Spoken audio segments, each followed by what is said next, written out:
What's up, everyone?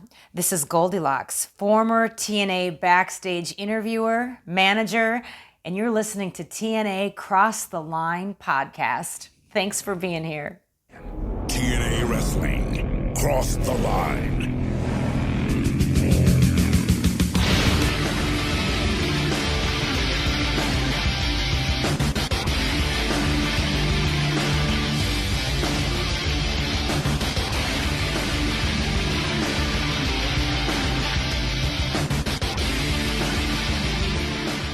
And we're back with episode 77 of the TNA Cross the Line podcast. I am Bob Colling Jr. With me, as always, is Dallas Gridley. And Dallas, it's a new year and it's a new NWA TNA. It's 2004 Ultimate X numero 2 or dos for my Spanish speaking friends. Are we fucking excited for a new year? Jeff Jarrett trying to recruit as many people as he can to join his coalition to control the company with Don Callis. Are you going to join? Or would you join or no?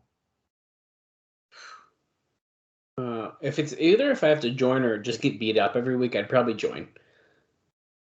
Oh, so you want to stand for yourself. You just pick screw it. No, I'd be like, yeah, I'll join you. Well, I'd have to know Jeff, can you give me some details on what's going on here? And then if he's like, hey, there's going to be a big payday. We're going to have a big 3-hour show. It's going to go down on this day. I'll be like, okay, listen, Jeff, that's not going to happen. We went through that last year. It got canceled. It just isn't going to work. Okay, I'm going to join the NWA team so we can bring back 60-year-old legends, maybe even older sometimes, depending. Generally, once they bring those legends back, they die a couple months later. It seems to be the trend. So it's either I join inside in the NWA, and then you have like 3 young people, like America's Most Wanted and AJ Styles, or I join Jeff Jarrett, who have like all the biggest guys in the company, like the Red Shirt Security, Abyss, and Jeff Jarrett himself. So I don't know. I think it's an easy choice, really. I think my choice would be I would just quit. Oh, so you think you're going to get that developmental deal? I mean, to be fair, I'll just work the indies. No, you don't need to, Bob, because we talked about this last week on our 2003 year in review episode, but OVW, pretty fucking popular, man. Oh, it's true. Yeah, top 6 of the best promotions going. OVW is apparently better than New Japan Professional Wrestling.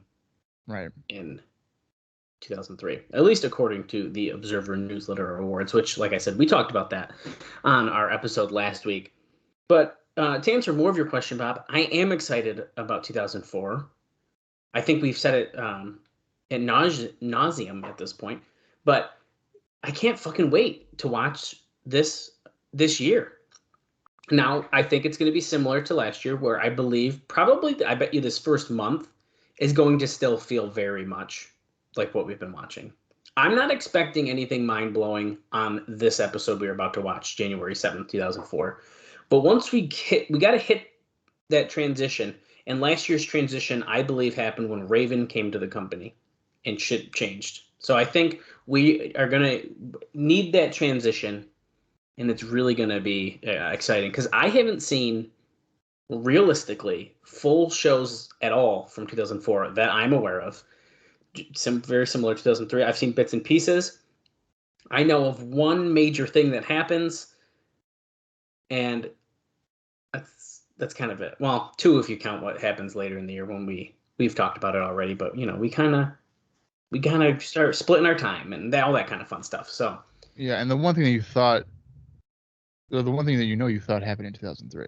Right, which is hilarious. I said it, and you were like, Dallas, that's 2004. And I was like, oh, no.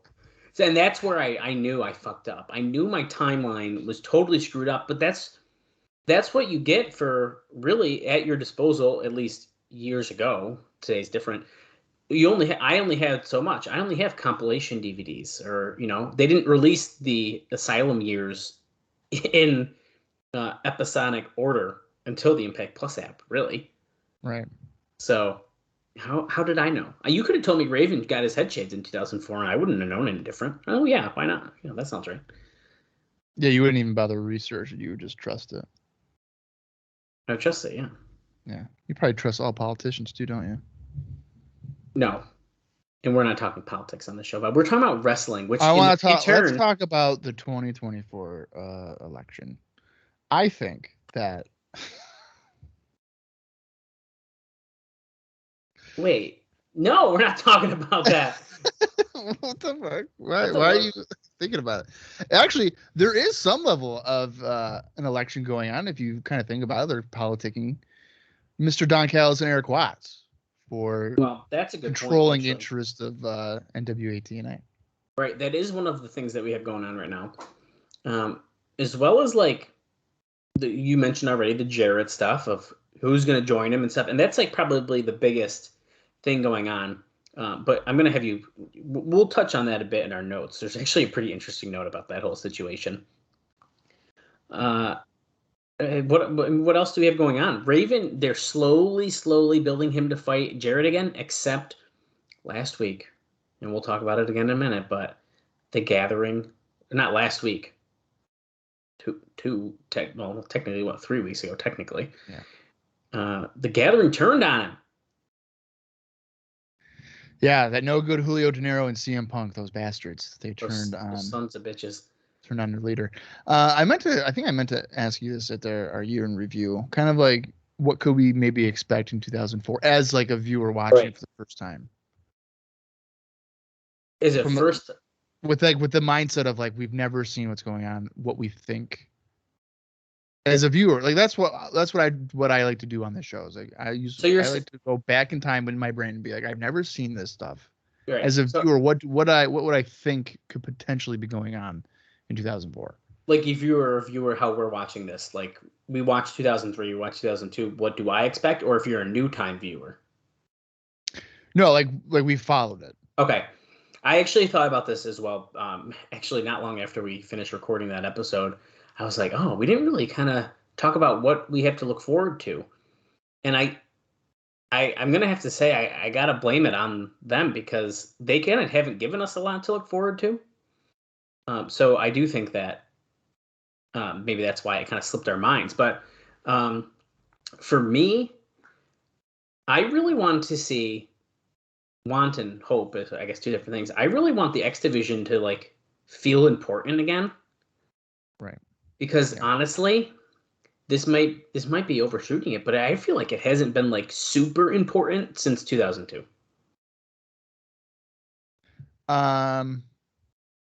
You know what? I tend to agree with you with that, and I think that the decline of it started when Siaki became champion. And I hate to say that, but I'm a Siaki fan. Right. I think it just kind of killed the momentum of like having crazy matches like every show. Yeah. He didn't fit the style of what we've grown to kind of expect. Right. And I think there's a good chance that we will see that rise again. I mean, we're already on the first show going to see the second Ultimate X match, which is I think a pretty smart move to get people to want to tune back in or tune in for the first time if you missed the other one. Also, I'd say, I don't know for sure. I think you've kind of mentioned some stuff, I guess, maybe about it. But I would assume we're going to see another Super X Cup or something along those lines where, bringing in X Division talent, cruiserweight talent. So I think those are positives. Although I would really like if they do another Super X Cup, I'd like it to not just be like a random like show. I'd like something involved as far as like maybe a qualifying matches to like get in or like smaller stories. Like an actual backstory, not just abruptly like, hey, by the way, here's Team Canada. Right. I don't like this year's was fun. It was fun matches, but it felt like, why do I have to care about this? Like what's there to care about? The only thing they kind of helped is I think there was some Michael Shane and like Chris Sabin stuff going on. And that kind of was like our quote, like a story going on, but like, it didn't really mean a lot. I mean, really, besides that, like, we just really need to we need new challengers for Jarrett, and hopefully someone who can beat Jarrett, because that I think is the dark cloud that is going to be over our heads for a lot of 2004. Yeah. I mean, as I stated with the last show in 2003, like we got nobody. We potentially maybe a slow build here for Chris Harris because when he got handcuffed in the corner. Right. That might have been a tease, but we could have potentially have had at least 3 challengers for Jarrett starting in 2004, and we've actually kind of ended up with 0. But I guess my main question, because it kind of seemed like it might be a direction they're going in, even with the heel turn by Punk and Dinero, but as I guess really for you as a first time viewer of 2004, even if with the following of 2002, 2003, would you think that at some point here in 2004, Raven would win the NWA World Title?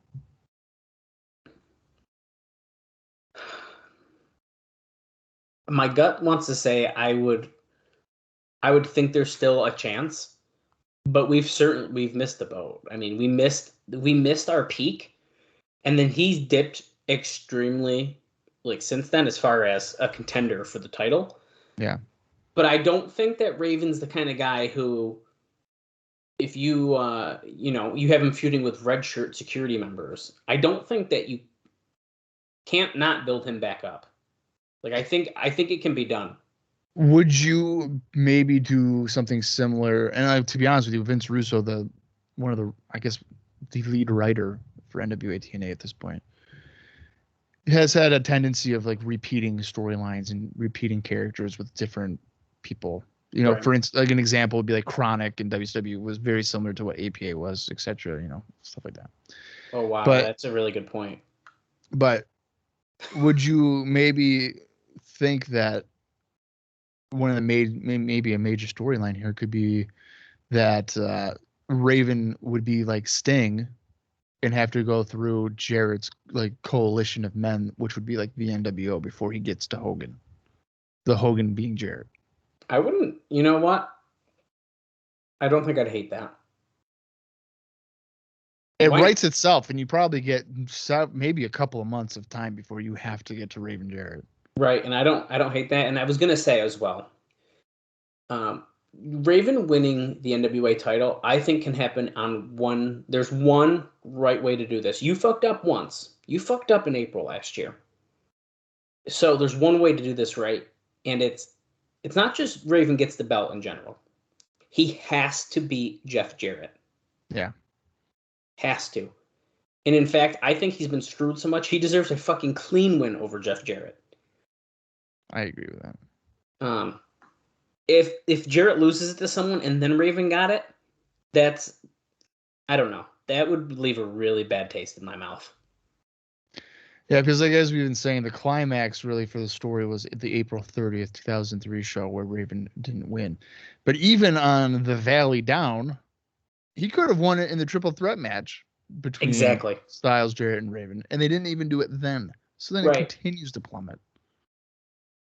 Yeah, and there's a point where the chase is no longer a chase, and then it's just like, okay, we know he's not going to win the title now. Right. And so I think that pulling him away from the title picture for a while is how we can easily kind of get him back into it or build back up to it and it not feel as like, oh, Raven's definitely not going to win this time. So I think there's a way that we can get him to work his way back up there. And really, I mean, he has been feuding with a lot of the guys who are now aligned with Jarrett. So it's kind of continuing what he's kind of been doing with the Gathering, except now they're kind of in his way. So I think that I think you could work that way and certainly work up that way. And I'd be fine with that. I think I would avoid putting him in a title match unless I'm having him win. I think at this point, yeah. I don't think you can really go back. I mean, because I believe he even lost to Styles in a singles match, correct? For the title in 2003? Ooh, you might be right about that. I think he did. Test my memory, but I can look it up real quick too. But I'm pretty sure. No, I think you might be right about that. That he even failed in that regard too. So I don't know. We'll see what happens. We'll see as we continue on here in 2004. Yeah, and I think there's gonna be a lot to look forward to, and I think another exciting thing is gonna be just like 2003. I think it's gonna be fun to see all the new faces who come in and kind of get involved with the company because there's plenty of people who probably are going to be coming in 2004 who will end up being mainstays. or come back in 2004 is even a better way to say it. So I think it's going to be really exciting to see as well. Yes, he did. In fact, on August 27th, Raven lost to AJ Styles in a singles match for the NWA World Title. Yeah, that sucks. Probably you know what, that. Raven, you're still one of my favorites, and you're pretty awesome. Yeah. So I don't even care. He can lose every match, and I still like him. I'm sure you would. I would. And he was very nice to me when I met him 10 years ago. So. Probably because you were wearing his shirt. I was wearing his TNA 2005 shirt. Oh, there you go. And I still have it, and I like it, but I don't really wear it anymore. I'm not surprised. I'm going to break it out next time me and Bob go to a wrestling show, I think. I'm not going to go with you, then. Oh, little does Bob know, we're going to one this weekend. No, I'm kidding. Okay, so okay. Let's dive into some notes. Oh, there is one, isn't there? The Excite Show. Bob, no, that happened in December. This is January 7th. Oh, right. Yeah, we're not. Shit. Sorry. Go ahead. There's probably another one, but yeah. Yeah. Happy New Year. So let's talk about some notes from last week's show, and then we have a little bit to catch up on, but shockingly, I would say as far as the amount of notes, this is no more than any other week. Whereas last year, we did have significantly more to catch up on, I think. So it's kind of a nice breath of fresh air. And of course, tying him into the show, it's gonna be seamless. It's gonna be great. But first, let's get through the pre-show notes. So we had the return of Sting last week, which brought a crowd of about 1150.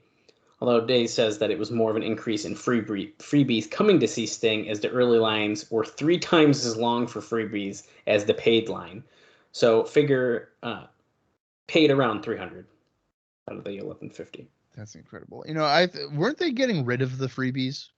They tried that once, and I think that the attendance got so low that they were like, fuck it. Yeah, it was probably like 600 or something. But then they also started letting people who pay in first, as far as like GA and stuff, so you got to kind of pick your better seats if you wanted. Right, and what isn't also like they were doing like dark matches and like you'd see like Explosion or something. Right, so then those people would also see the other matches as well. Yeah. Which is honestly enough for me to be like, yeah, we should probably just pay to go in. Right. Extra matches. I mean, it's like $20. I mean, give me a break. Right. Well, yeah, exactly. So me and Bob gave that show a thumbs up. It was a pretty damn good show. Yeah, it really was. So, Bob, what do you think the readers of the Observer thought about that show as well? I'm going to say they went with an overwhelming thumbs up. Well, you would be... Oh, he had a typo. It's a typo. I almost fucked up because of Dave's typos.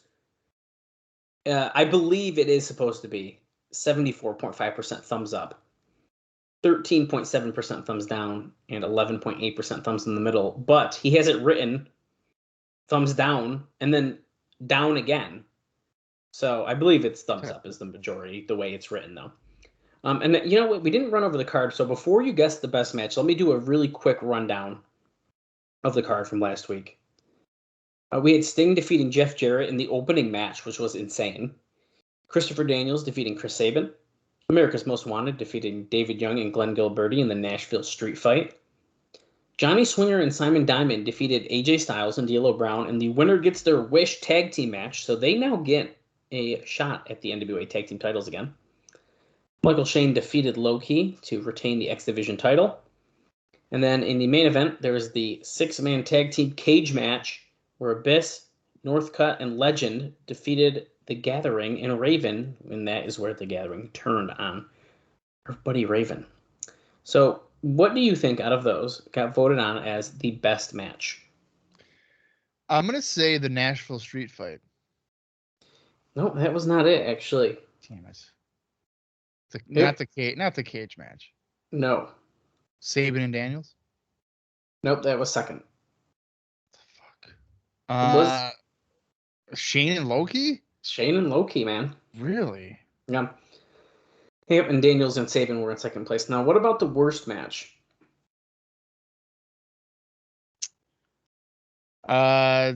Styles and D'Lo against Swinger and Diamond. Nope, that's in second place. Sting and Jarrett. That is in third place.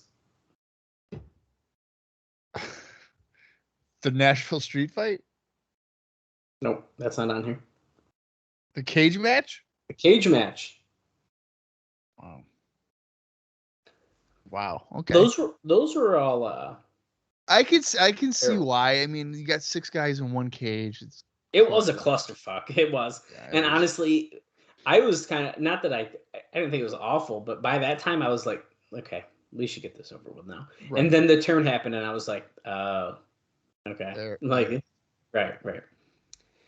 So, as we saw, the show featured a ton of outside interference once again, although they did have less ref bumps. Dutch Mantel is attempting to book the promotion like IWA, which featured a never-ending gang war with the idea that there was always characters getting ready to switch sides. Pretty interesting, right? So wait. What was that? Dutch Mantel. He's our head writer currently. Right. He is attempting to book this like IWA, featuring this never-ending gang war. See, now when you said gang war, I got really nervous about like Nation of Domination against Los Boricuas against the DOA type of gang war. Oh, okay. I understand that. Yeah, but I think this idea is like kind of having like the factions, which we did do in 2002. I mean, we had different sides. We had the evil with the New Church, the NWA, and then that's true. Sports Entertainment Extreme. Sex at the end, yeah. Right. So the idea that you never know who's going to switch. Dave says it worked there, but it's a lot easier to make something work when you've got a television show that draws incredible numbers to get your angles over to buy tickets. Yeah, but I don't know if I would necessarily like constant switching of teams. Like, I agree. Well, I mean, they were kind of even doing that with sex, like the constant teases of like, oh, are AMW gonna split? Or like, what are we gonna do? Right. Like, could one week James Storm be part of Jarrett's coalition, and then the next week he's like, fuck this, but then he goes back, and like, is that what they're trying to say? I think so. I don't know. I don't like it sounds messy to me. Yeah, I don't like that. It's noted that, as we heard as well, the crowd's been dead for weeks, but they were really into the match with Sting. So they were really into the Jarrett and Sting match and just Sting being there in general, which really shouldn't come as a surprise. It also appears that they are setting up a lot of things, as Dave says. I at least can sense a ton of long-term plans. So this is kind of interesting. This is kind of talking about what should we expect kind of going forward. So among them are a Jarrett Sting NWA title match, is what he thinks something that they're building to, as well as something with Eric Watts and his authority, and Goldilocks turning on Watts because she thinks he's got final authority only to get mad at him when he gets overruled. They've also built for Jarrett versus Raven as a long-term deal, as Raven wants a shot and was about to get it, but then Punk and Dinero turned on him in the cage. And then also on that cage, the cage match, Dave says, wasn't good, but the turn was very well done. What he says he liked about it was that you didn't see it coming, but at the same time, it wasn't done out of the blue as it had been teased for weeks, but then it kind of cooled down so it wasn't on the forefront of anyone's mind. The live crowd was shocked and were actually mad because they were hoping for Raven to beat Jarrett for the title on January 7th, as it was announced. If Raven won, that he'd get the shot on the show. Yeah, I mean, I would have had him at least win it, and if you want to do the heels turn, they do it then. That's what I said. Yeah. Even, you know what I would even maybe do if they want to be late to the party and capitalizing on this Raven Punk thing. Why not just have Raven win it, and then they turn on him when he's champion, and they both like just try to take it off him or something? Why not? Exactly. Why not? You know what I mean? Like something different. But and this whole turn and everything, it actually is going to be setting up for Raven and a mystery partner on January 7th against Punk and Dinero. And this is in the December 29th, 2003 Observer. So this is, it doesn't sound like it's that far away from our show, but as longtime listeners have heard, half the time I have to jump, a couple weeks ahead to be able to get the notes for the shows that we're watching. So it's actually a decent amount away. They also set up Ron Killings and BG James defending the tag team titles against Diamond and Swinger on January 7th. So that apparently will be taking place on the show tonight.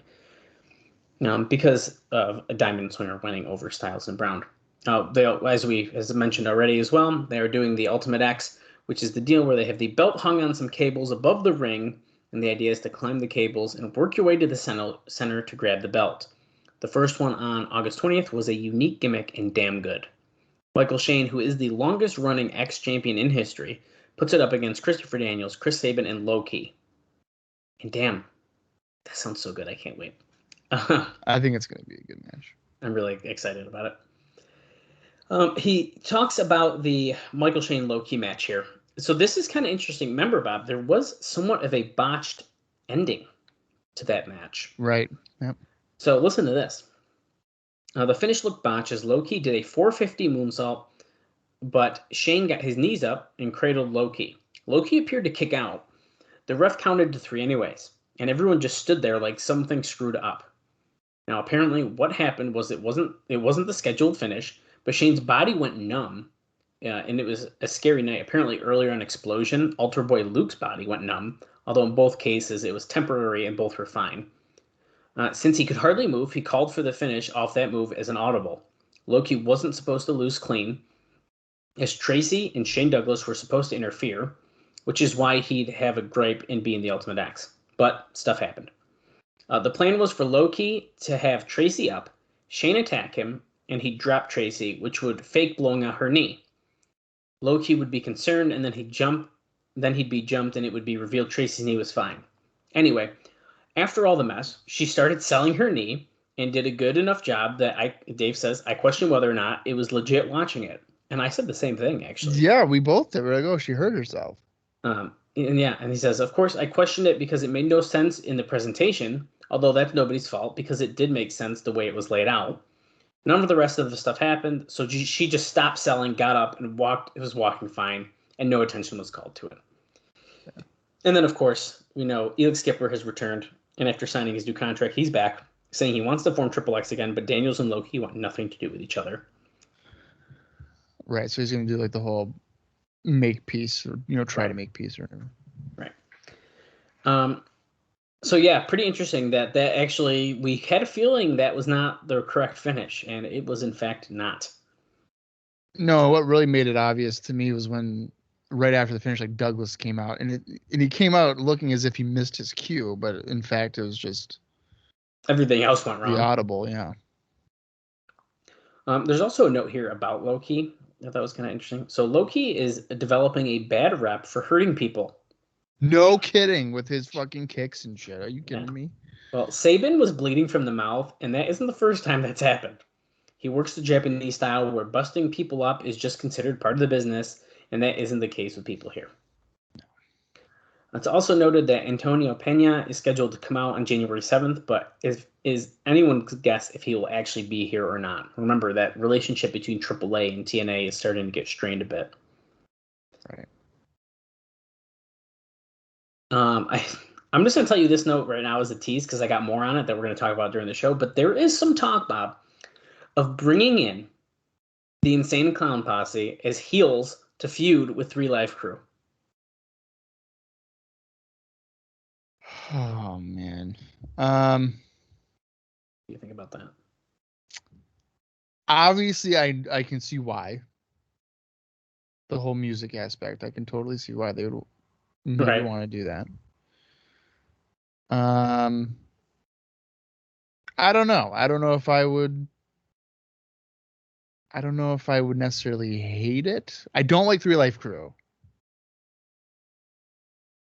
But do you like Insane Clown Posse enough to bring them into feud with 3 Live Crew?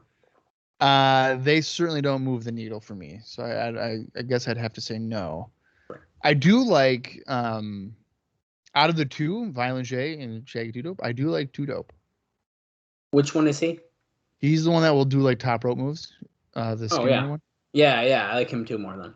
Yeah, because I'll be honest with you, I think I don't remember the exact match, but I remember watching a Nitro in like '99, and I saw Shaggy 2 Dope do like some crazy move on like Eddie Guerrero or something, and I was like, "What the hell? This guy can actually do stuff." I was like, "Okay, I like him." Yeah, fair enough. Oh, you know what? I think they had a good match for singers, I guess, rappers. on Fall Brawl 99. I'm a sucker for that opening match for some reason. Okay, I'll have to check that out. Well, don't check it out, because I'm not endorsing it. I just said that. Oh no, Bob just endorsed it, guys. I'm checking it out. No. I don't want my credibility to be ruined on a Fall Brawl 1999 show. Yeah. Opening match. So just a couple notes here about the two shows that just aired. So, if you guys have been following along, me and Bob just did our final WWA bonus episode covering The Reckoning, and that came out on December 24th. So thank God. And Merry fucking Christmas to you guys. Right. And on that day, they were actually airing a Best of the X Division special of 2003. So here's what actually went down on that show, Bob. So I want to know if you'd order this. If you missed the entire year and you missed out on these matches, would you order this show? Okay, I can get in that mindset. Go ahead. Right. So they counted them down from 5 to number 1. Amazing Red and Jerry Lynn versus Triple X. Then we had Hoovy versus Teddy Hart from the X Cup tournament. Chris Sabin and Hoovy from the same tournament. AJ Styles versus Low-Key for the NWA title. And the Ultimate X between Sabin, Shane, and Frankie Kazarian. And then also on the show, they were going to present the year-end awards for Babe of the Year, Finisher of the Year, X Superstar of the Year, and Match of the Year. And also, according to a press release, quote, rumor, CM Punk has a few words to say about Teddy Hart at some point during the show. Uh-oh. What? That's what's said here. Okay. That's weird. I would I'm assuming, is this a full priced? So I do not have that answer. I don't think. We'll just say yes. I don't know for sure. Okay. We'll just assume it is. And I've missed the entire year. I don't know. Yeah, let's say you weren't really feeling about it, but you've read on the boards that there's some really good X Division matches, and you kind of regret not. You had some FOMO, right? Am I aware of these guys from the indie scene, or am I just basing it off of like what am I basing it off of? Well, I guess that depends on what kind of fan you are. So you could say, I don't know. I guess you could look at it both ways. If the only name you know on here is potentially Hoovy and Jerry Lynn, I guess. And Jerry Lynn, yeah. Are those two names enough to be like, maybe I should check out these other guys? Now, if you know, I think some of these other guys, I feel like I don't see why you wouldn't order this. Well, you know what? I was following like Ring of Honor and stuff at the time anyway too. So I feel like if you were on boards or something, you're hearing about TNA, you kind of got to know something. If you had internet access, you probably at least know the name AJ Styles or something. Right. So I would say probably, yeah, I'd probably buy it just to like see what's going on. Right. I don't think it's bad. No, I think they picked good matches for that. Right.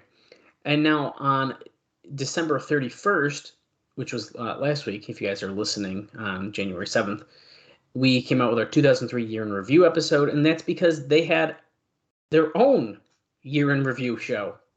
How funny. Oh, interesting. So this is what will be featured, or was featured, on that show. Raven versus Jeff Jarrett. Very good match to probably put on there. Sting and AJ Styles versus Jarrett and Luger.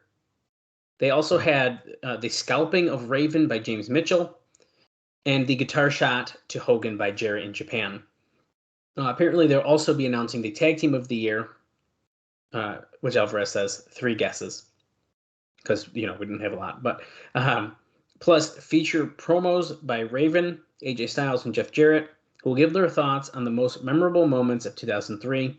And according to the press release, quote, special friends from Mexico's AAA and Puerto Rico's IWA will send their warm holiday wishes to the fans of TNA. And Alvarez he always puts his dumb commentary on this, and he says, yay, $9.95. So I'm assuming that does mean they are, in fact, it's gotta be full price. So I'll say the same thing. Well, let's just go off the same thing. You missed all year. You kind of heard about Raven and Jarrett, even though it sucked. Luger was not good. This one seems like a more missable review show to me. You know what? I was thinking that. I feel like I would be more inclined to watch the Best of the X Division or a year of the X Division. Considering I was, and I guess am, a big Raven fan, they might sucker me in, be like, oh, what's Ravens and NWA-TNA, and he got a world title match against Jeff Jarrett. That could be interesting. Right. So that might lure me in. But I'll tell you what, knowing TNA, I wouldn't be surprised if they fucking clipped it. Yeah. And I wouldn't. I'm telling you, if I were to have spent $10 on a clipped show like that, I'd be livid. Yeah, I understand that. So, but yeah, out of the two, for sure, I would do X Division first, and then I would probably. I'm leaning towards I'd skip the year in review because, it's been noted that they have like compilation DVDs, right? Of like best of the heavyweights and stuff like that. So I would probably maybe just venture into that. That's a really good point, actually, because really, you have the best of the NWA title matches. So you already got your you got your Bloodiest Brawls and you got your X Division.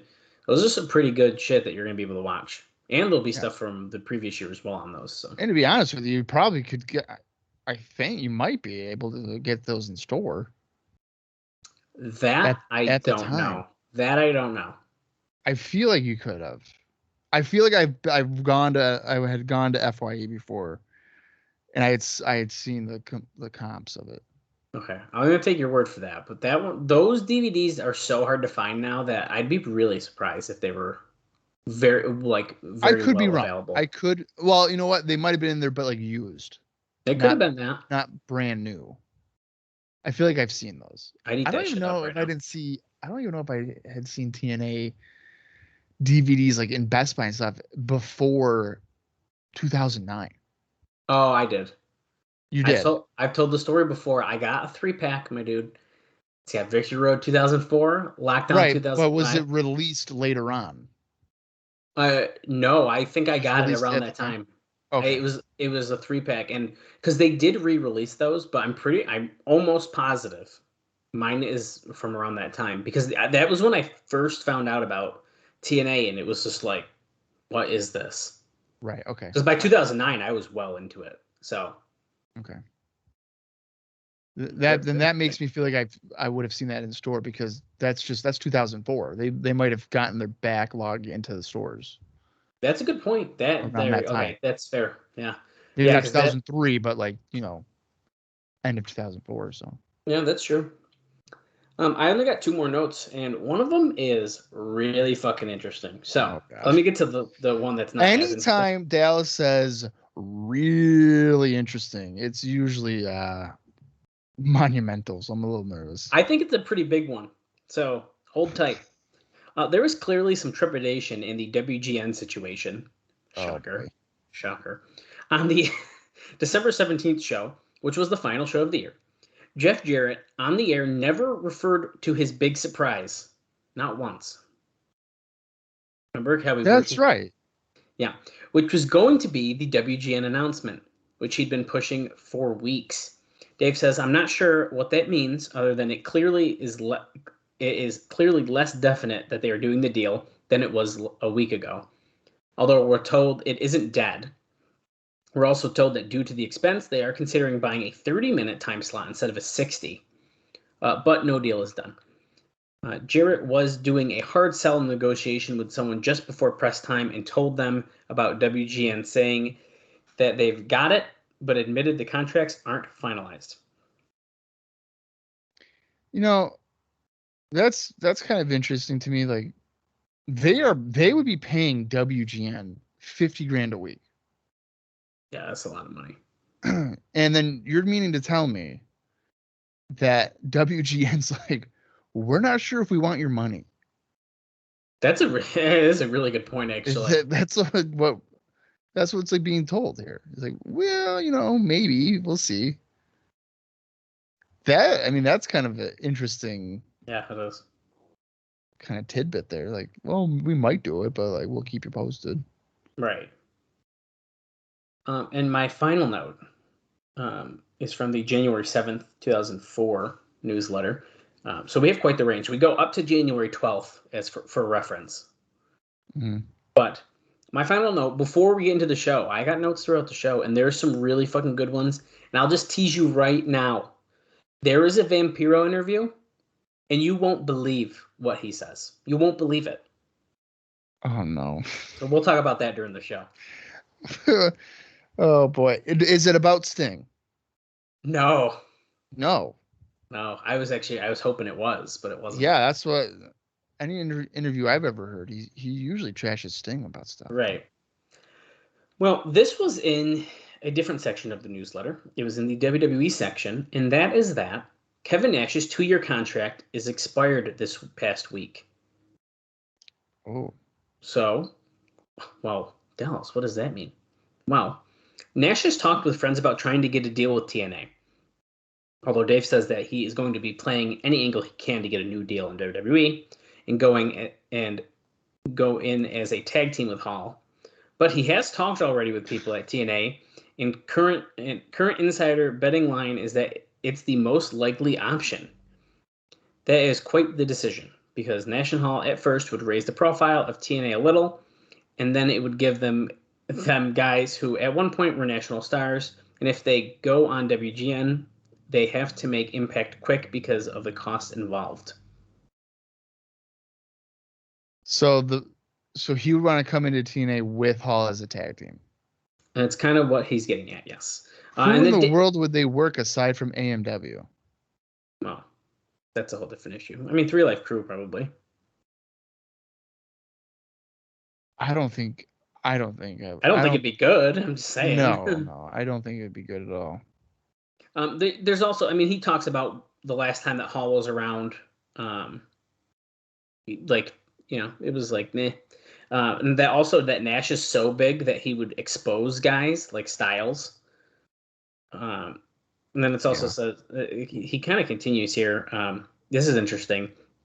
I didn't even really notice this part before, but he says it will be a test of how savvy the Jarrett and the rest of the company are in 2004.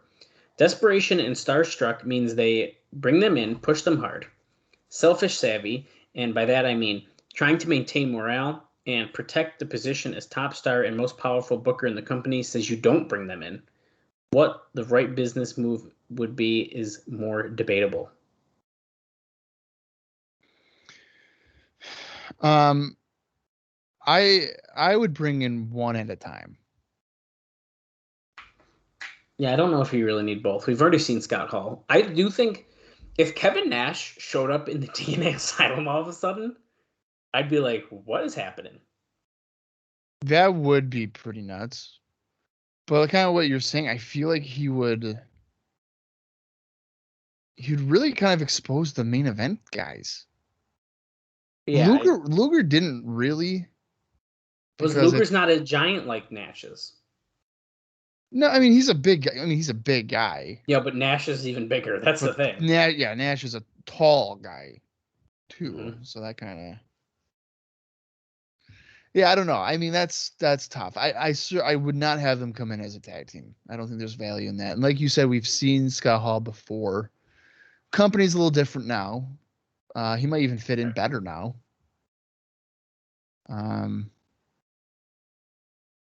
Yeah, I don't know. That'd be interesting. Yeah, I'm curious. Will we see Kevin Nash come to the TNA Asylum here in 2004? I don't know. You guys are going to have to stay tuned to find out. Yeah, I mean, that's... Because if they're talking about it, and this was technically before 2004 even started, really. When could this happen? His deal's over. He doesn't have he didn't get fired and can't go anywhere. He could show up on the show right now for all we know. Yeah. I'm just saying. I mean, literally anything could happen. And it does. Vader showed up in the TNA Asylum, guys. I mean, literally anything can happen. He signed a 3-year deal, and then we never saw him again after 2 weeks. That's right. He's your dad. But Bob, oh wait, hold on. Oh my God. Well, actually, I don't have explosion notes. Why they didn't do one? According to Cage Match, there is not an explosion. But I do think there were some dark matches at least, which may be taped for future Explosion. So let me just pull those up real quick before we get going. If my document loads. Here we go. Interesting. Okay. So it is said that this is the pay-per-view and an Explosion taping. These are not on this week's Explosion. There's not an Explosion this week, at least according to Cage Match. So you may hear these matches again eventually, but then you'll know where they started because they took place on the January 7th, 2004 show. And it is the following. Sonny Siaki defeating Dirty Money. Elix Skipper defeating Justin Cage. Glenn Gilberti and David Young defeating Sean Lee and Matt Power.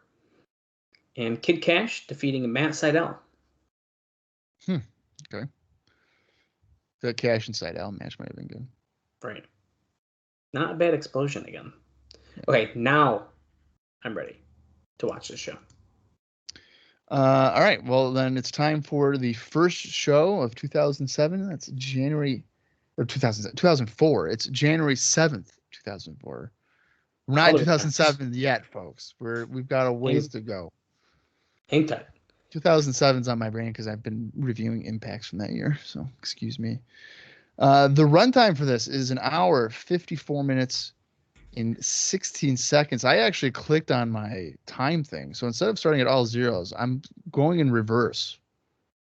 Maybe wondering if it's going to be a quicker watch for me. But wait, it's like counting down? Yeah. Are you using VLC media? Oh, I didn't know you could do that. So if you click all the zeros, it switches to 1 hour 54. So I think I'm going to do it that way. Oh, interesting. So when I do like a time check or something, I'll be like, there's 1 hour and 10 minutes left in the show.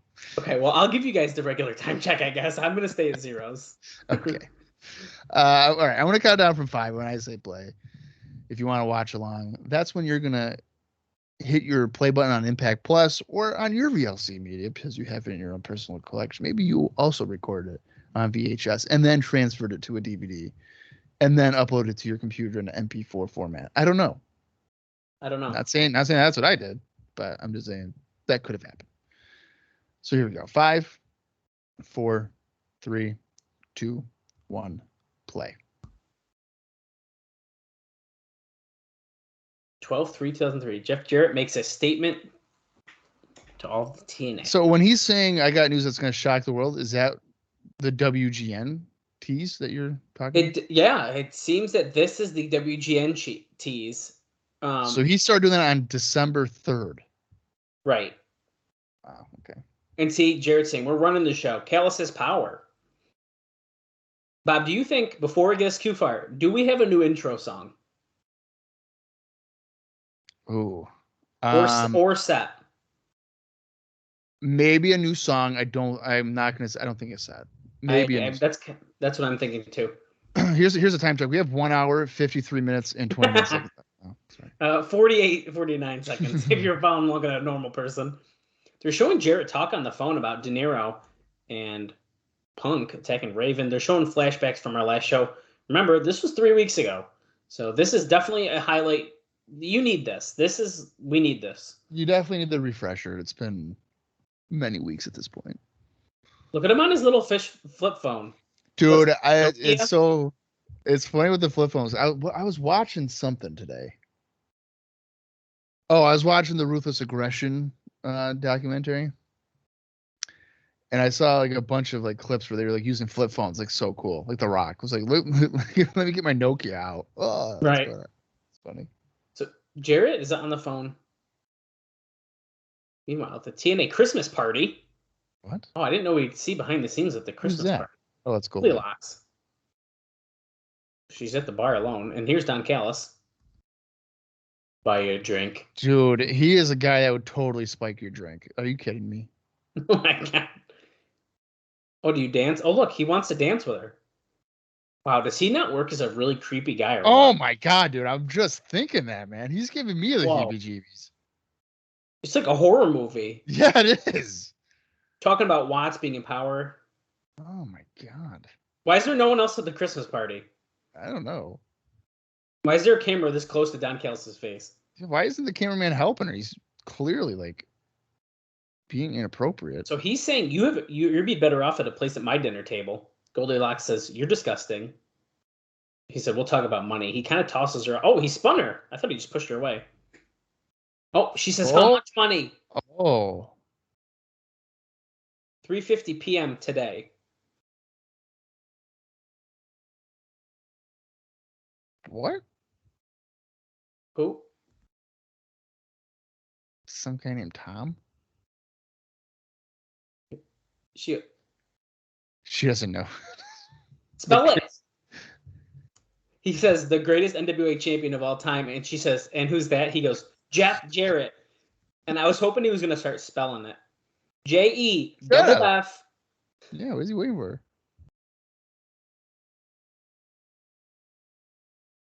Okay, they're either with me or they're against me. Kid Cash is being tasked with getting people to sign a clipboard to join Jarrett.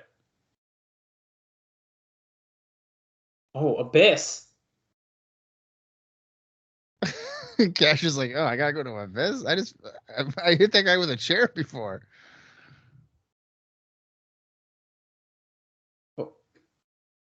Oh my God. Tom T. He said, "There's only two people I know who've walked on water, and the best one is you, Jeff Jarrett." How do we feel about Kid Cash being like an assistant? I think it's kind of funny. Eric Watts. What's Eric Watts have in his possession? The board is dirty.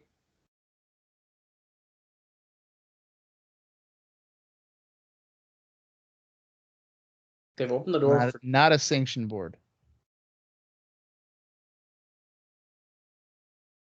The board is going to be exposed, and Eric Watts isn't going to want that. Costly, expensive legal battle.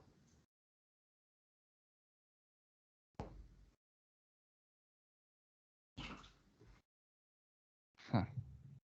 It's a big night for us, Tom T.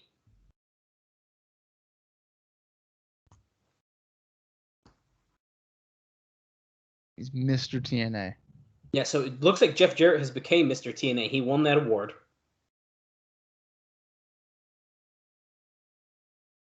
Anywhere you need me, just pick up the phone, and I will be there. I can't wait to meet Tom. When I accept the Mr. TNA award tonight, then can I let out the big news? And the guy says, absolutely.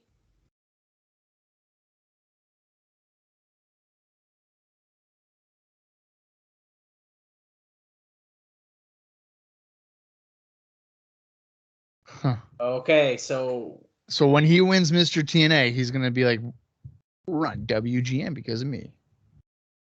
Okay. Right? Oh, here to drop their new single. We're in the arena. Insane Clown Posse, probably. Oh. 3 Live Crew. Let's see if this one's as catchy, though. I bet it's not. Okay, the set's the same if you guys are wondering. Get rowdy. There's Bob. That guy's not playing guitar. Look at that. They are not playing guitar. I don't think they're playing any of these instruments. The guy on keyboard is just flopping around. He ain't doing nothing. This one's definitely not as catchy. I'm really sad about it.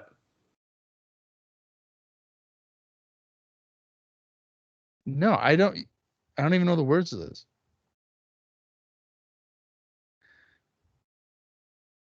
Smoke it like Cheech and Chong. 3 Live Crew. Well, you can tell they're not playing because look at the keyboard. Because now they're dancing, they're not even touching anything. These guys are idiots. This is so stupid. That guy might be Dale Oliver. I'm not 100%. The guy on the guitar. Him right here. And who is Dale Oliver? He writes like he all the music TNA guy? songs. Yeah. Oh, okay. Yeah, he's the one who played with Goldilocks that one show she sung at. It probably is. I might be wrong, but I'm almost positive that's him. Why do I know what Dale Oliver looks like? I have no idea. Well, you're a huge TNA fan, so you probably know all of that stuff. I don't know if I'm convinced that's him or not, though. And if I'm wrong, I'm going to feel real dumb. What? Well, we just got the censored version of that, but I don't know what he just said. And I'm a He little said nervous. I'm not even going to try to repeat it. It's not even worth the effort.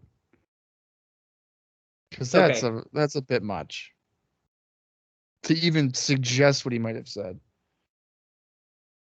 That is, in fact, Dale Oliver, and I can tell by the little thing on his chin, the little strip I of was hair. just gonna say I Google it and I see it too. Yeah, it's He's definitely. 100% him. So he produces like all the TNA songs for like years. I was gonna say, does he still do it or no? I don't think he still does.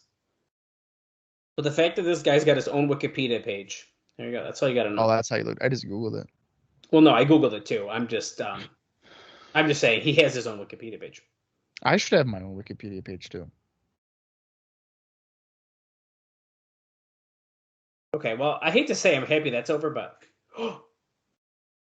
look at this. It's like a different version of the opening. Proudly presents. Oh shit. Oh shit, Bob. This is definitely new music. And a whole new opening and everything. Well, if you guys like this song, it's probably at the beginning of this episode.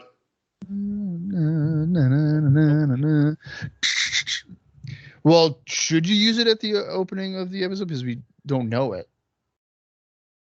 Technically, I say just use it. Fuck it. If I remember, it's gonna be at the. It'll be our new intro soon. Yeah. If it's not at this episode, it will be shortly after. Because the 2003 one, I did accidentally take a lot of time when they made the switch. Yeah. Jeff Jarrett's music's playing. Look at his suit. Oh my god, that suit does not fit him. That is not. It's too big. Unless maybe he had a big Christmas meal and he didn't go to the gym. I don't know. Could have been. It's my world. All right, so we got roughly an 8-minute video package to kind of remind us what's going on. And now Jeff Jarrett's in the ring with Don Callis and Kid Cash and his clipboard. And the Ultimate X is set up. Yes, it is. And if they're smart, that's the main event. I'm just saying. I would have to think it is. Bob, we're officially in the arena. How many people do you think are in attendance at this show tonight? Well, if you look to the left, that's a whole bunch of Insane Clown Posse people. So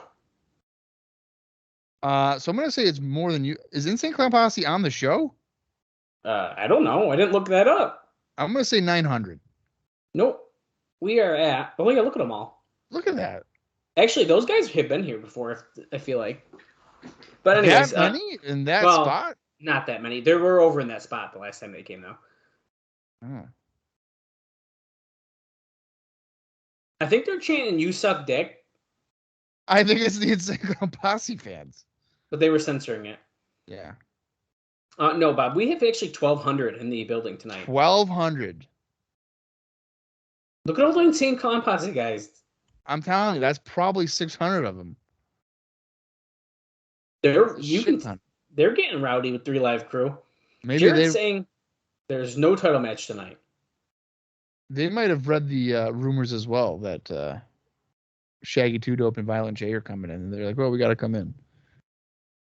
Look at today. You don't trust them.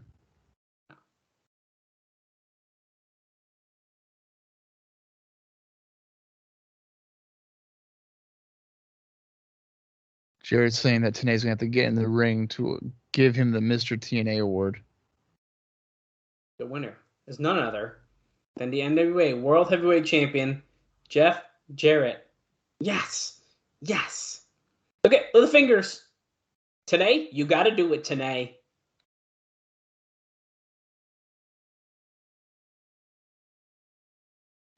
He wants Eric Watts.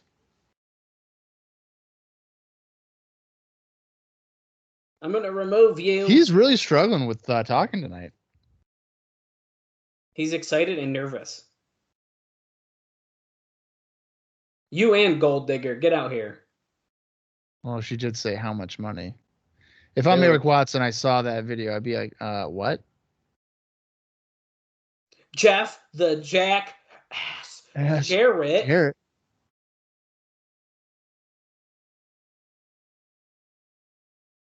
I'm surprised that Goldilocks is coming out with him if she's all about money. No, you get ready. This could be our turn right here.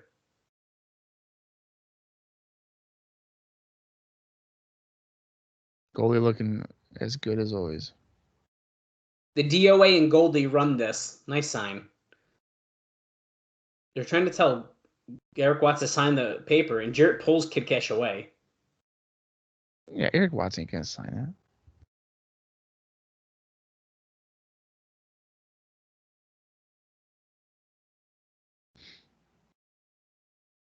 Callis doesn't want him to make a bad decision.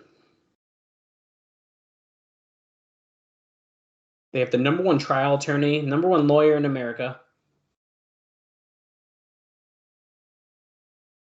Tom T. Steinbach? Is that a real guy? I don't know.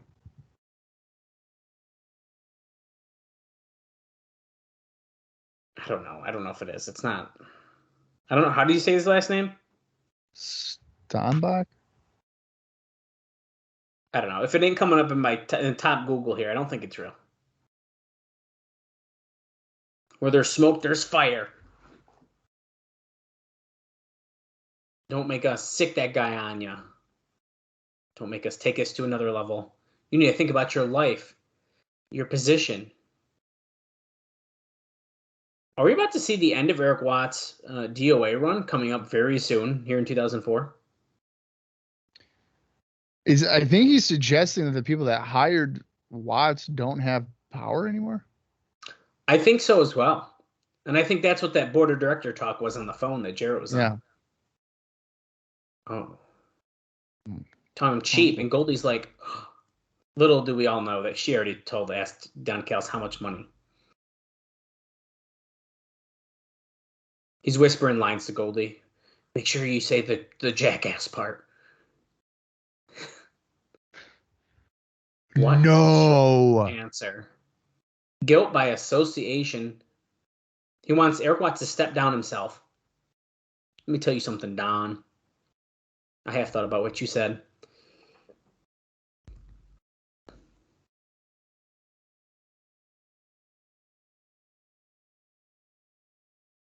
What's he gonna do? Sign it. He kisses Goldie on the cheek. My answer is no. Well, and then you know what he's going to do, Bob? He's going to say, I'm not stepping down because instead I'm joining the tag division and I'm bringing out my friend Travis. Oh my God. Chad Fortune. That's and funny. We're bringing back Techno Team, but we're going to be a different name. Techno Team 4000. Techno Team 2010, baby. Let's go. Dude, if that Oh, he switched it up. Oh, he didn't say Jackass? No.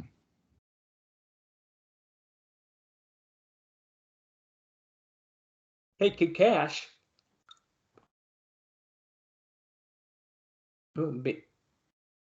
He says your New Year's resolution was to grow up a little bit, and Kid Cash is like, you can't yell at me. I got my shirt tucked in.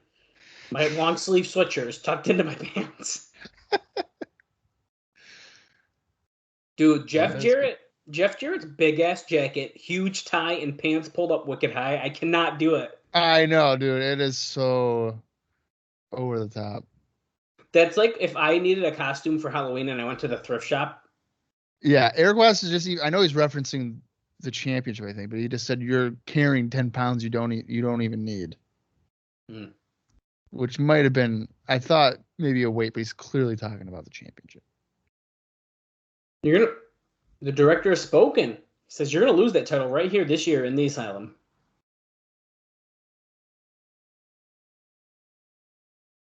Who? Are you still drunk? There is no #1 contender.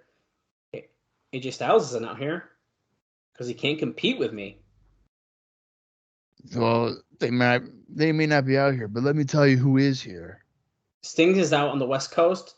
Dusty Rhodes down in Georgia. Former WWF champion.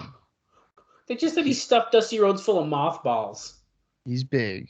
Who's that? What the hell is that? Dude. Is that Someone's Relic? into some BDSM. It's Relic. It's Relic. It's Johnny Stamboli. I'm Killer. Wait, is it Chad Fortune? Oh my God, he's beating up Jarrett, and he's got a black mask on. I really don't know who that is. He's pretty jacked, though. He's huge.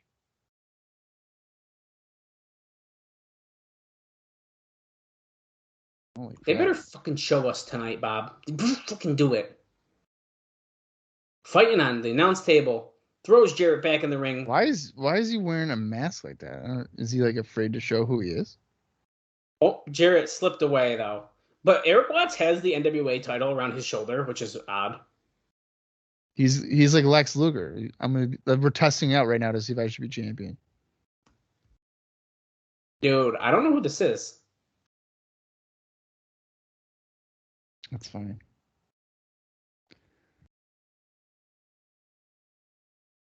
No, I don't want to look at Rowdy Piper. I want to know who's under the mask. Do you want me to tell you or no? No, we're going to find out, right? Want me to give you a hint? I'll take a hint. Okay. We've seen him before. Oh, I was kind of wondering if we have or not. Okay, I'll accept that hint. No more. Oh my God, it's David Flair. No. Could you imagine? David Flair just came back and he's like, I'm jacked. He's fucking ripped. Yeah. What? What did he just say? What about Eddie Guerrero in the Hispanic community? Under the banner of the NWA. Why is there a random 8x10 of Ron Killings? Yeah, I just noticed that. Like, why is he there?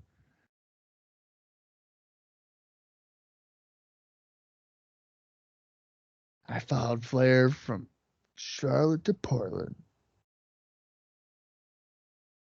I'm not scared, Flair.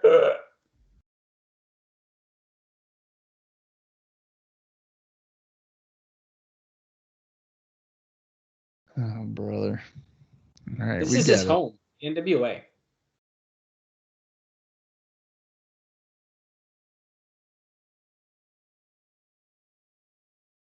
To repay. My family is all in college. They all have insurance because of the NWA.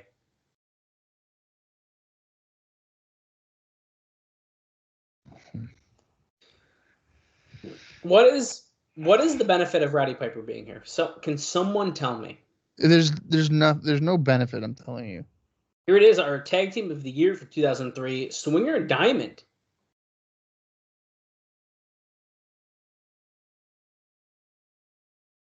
Maybe a new run here tonight. That's right, Scott. It's been a piss-poor holiday season for Simon and myself. Oh! The only thing that stopped him from jumping into Niagara Falls and killing himself was knowing that they have a shot at the titles.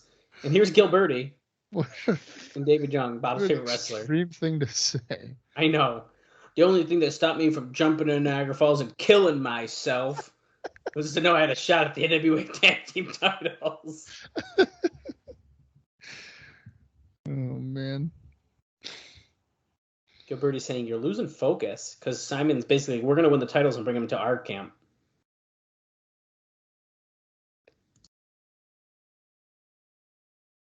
Let's win this thing. Come on. Losing focus. You lost focus when you brought Johnny Appleseed here into the picture. Well, the thing, too, here is Gilberti doesn't even want David Young, but yet he's there. I don't understand. That's why I like it, though. Like, it seems like as if he's accepted it. And, like, David Young just forced himself. Freaking David Young. Security alert.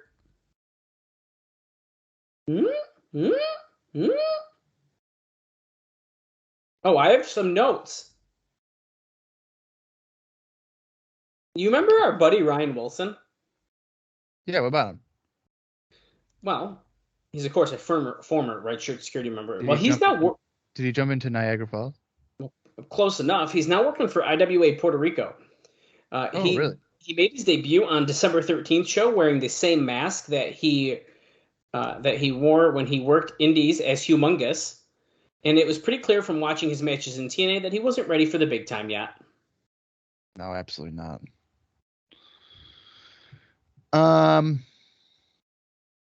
Okay. Well, I have indie notes for this match, but Oh my God, I I was feel going like to it's ask. gonna take me a while here to load up.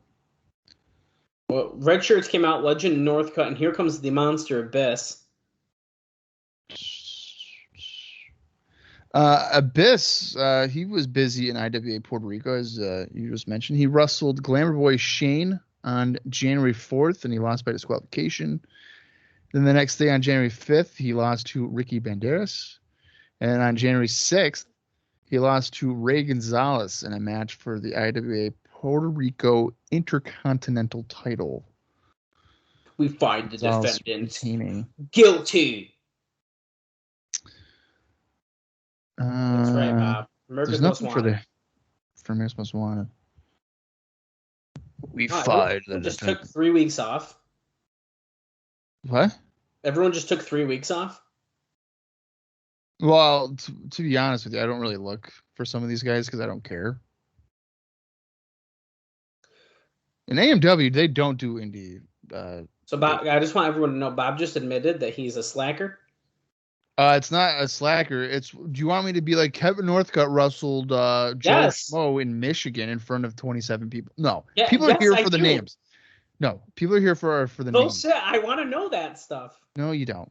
Yes, I do. AJ Styles, he was quite busy during the little hiatus here of a few weeks. On December 19th, he lost to Chris Hero for IWA Mid-South Winter Wars.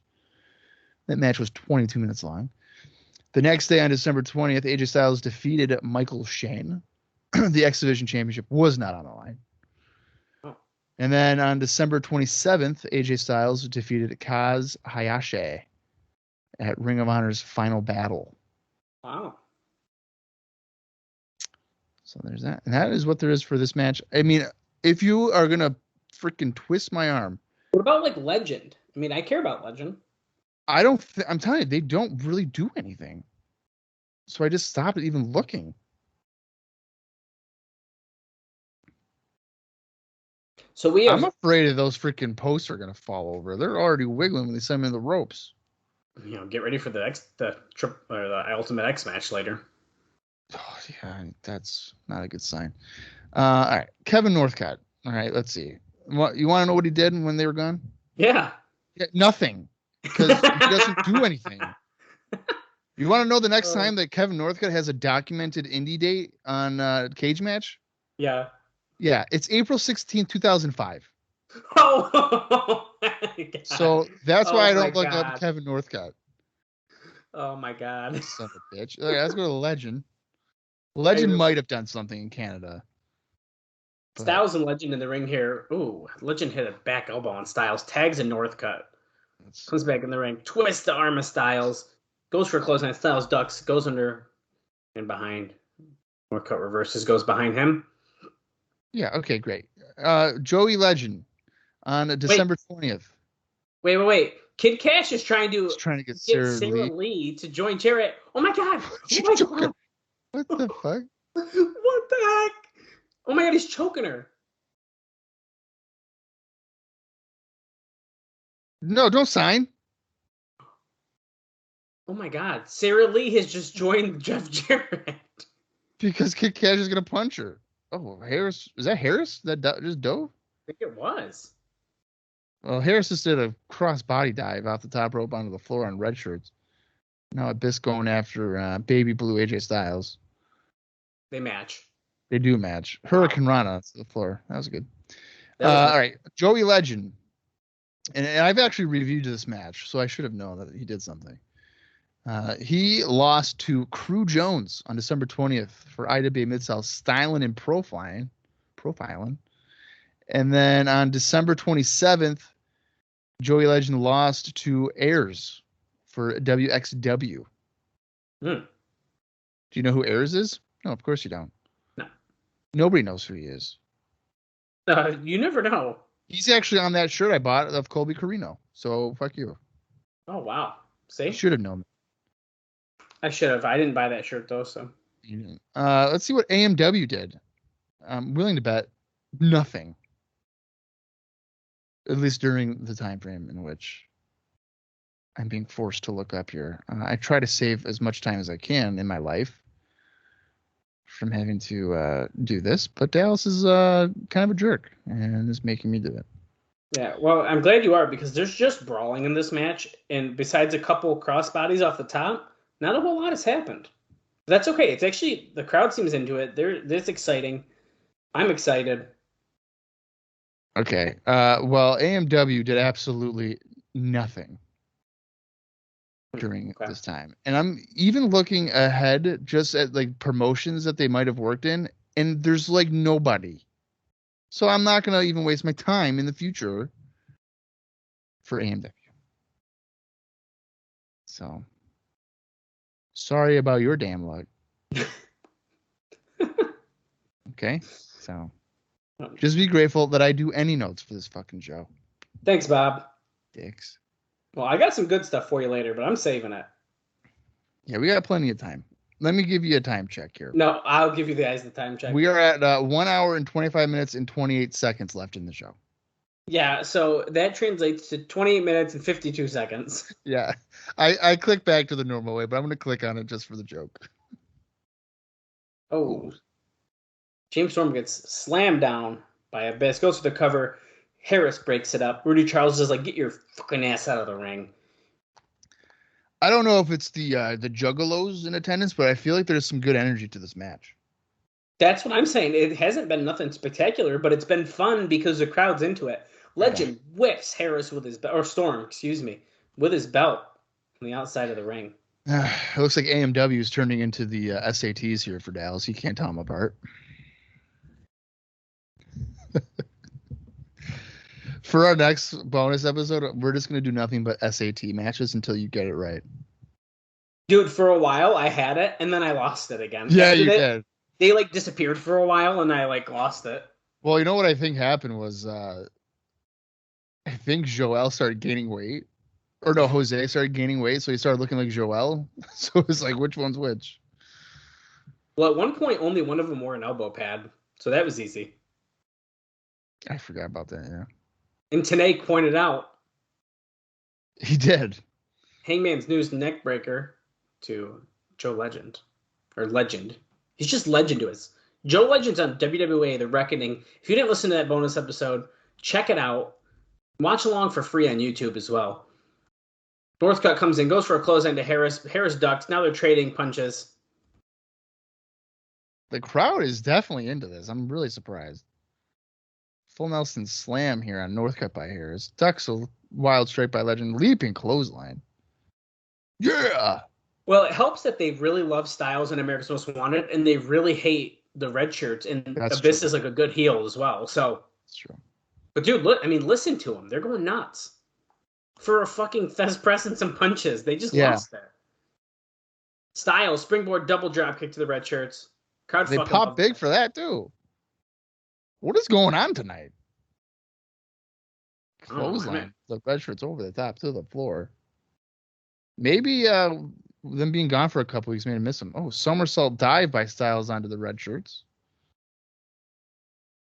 He just is communicating something to them there. Low blow by AMW to Abyss. Double flapjack. The double flapjack. Setting up for the double spear. How does Tna know? Since when have they done a double spear? Red shirts pull him out. Where's AJ? Oh, there he is on the side. Okay. Northcutt about to strip. Oh, wait, he's just taking his belt off. We're going to get a strap match or something? Like, that's probably what we're teasing there. It does kind of seem like that, right? Styles with a DDT to Abyss in the middle of the ring. Goes for the cover, but Rudy Charles is trying to figure out what's going on Rudy. inside the ring. Oh, spear by Harris on Legend on the floor. Legend acting like he broke his ribs. Oh, super kick to Northcutt. Storm.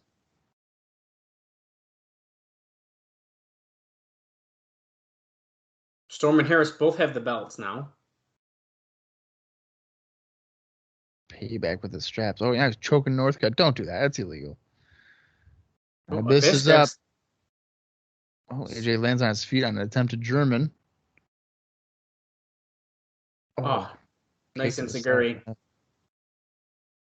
Styles picking up Abyss. He's going to call for the Styles Clash. Tuck your chin. Oh, fuck. Jeff Jarrett. Title shot right to the Fucking- face. And Styles didn't completely fall from it, and here's the fucking black hole slam. A fucking huge one. 1, 2, 3. You know, I kind of hate Rudy Charles for just conveniently jumping in at the right time. That's a bit of annoying, but I don't think that was a bad match. No, it was fun. It was like a cluster, but in a good way. Why is Northcutt pulling up his shirt? How did I react to my review on this? On WrestlingRecaps.com, I wonder. Because I fairly recently, I feel like, reviewed this. Trinity, what is this? Fast and the Furious? Well, that's what I call a Sunday drive. I'm pretty sure that was old footage from the last time she did this. Did she do this before? They filmed her in a car before. Maybe it's not. One of my favorite things to do is set myself on fire. Yeah, because that's convenient.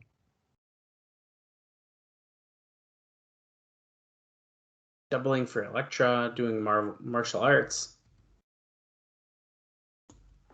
Ooh, throwback. Oh, yeah. Amazing Red taking her out. Beating up Kid Cash. You look at the video quality of that footage, you would have thought that was like 10 years ago. See, here are the cops. Is this them turning her like officially back face? Because remember, she's kind of starting to part ways from Sonny Siaki. I mean, this has got to be what this is, right? I feel like we haven't even seen Siaki, have we? It's been a couple weeks. Been a little bit. The swimsuit calendar, 2004 swimsuit calendar. If you have this, send us a DM at Cross the Line TNA on Twitter. You know, this is a tricky situation because if you're turning her face again, you can't, I mean, I don't know, man. You can't keep on going back and forth, back and forth. Right. She could have been their Lita, I'm telling you. Well, she was getting like super, super popular, and then they killed the momentum. And then, I mean, look at this. Yeah, like her showcase with the match with Kid Cash and the feud and everything, like, was really helping her out, and they just ruined it. Trinity. Oh. Did she win? Oh, yeah.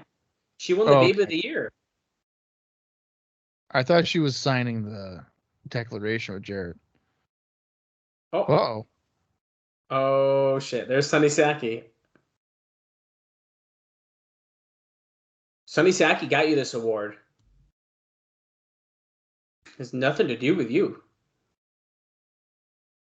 Whoa. Siaki's taking credit for her award. Now we have a live interview with her. Oh, no, not for long. Here's Sonny Siaki. You would not get this number award. If anyone should be Babe of the Year, it should be Sonny Siaki's Babe of the Year. Kid Cash goes, I'd hate to break up this domestic conversation. And then he looks at Trinity up and down and goes, hey, how you doing? The same girl that he was beating up. Jesus. I wonder, are they still dating at this point? In real life, I think so, yeah. Okay. Who's advising you not to sign things? Kid Cash says, yeah, who is advising you not to? Eric Watts? Hart? Watts? No? Cashy? We'll get back to this later. Siaki's saying he's being advised not to sign anything. Certainly seems like he's not maybe playing at Jarrett. Oh, look. Let's do a little walk, and Trinity slips right out from under his arm. Says, no, I am not signing that. Call me, please. Please. Okay, that was a weird cut, and then it was, or maybe it was the cut because of our version we're watching. Let's take a look at some tag team action.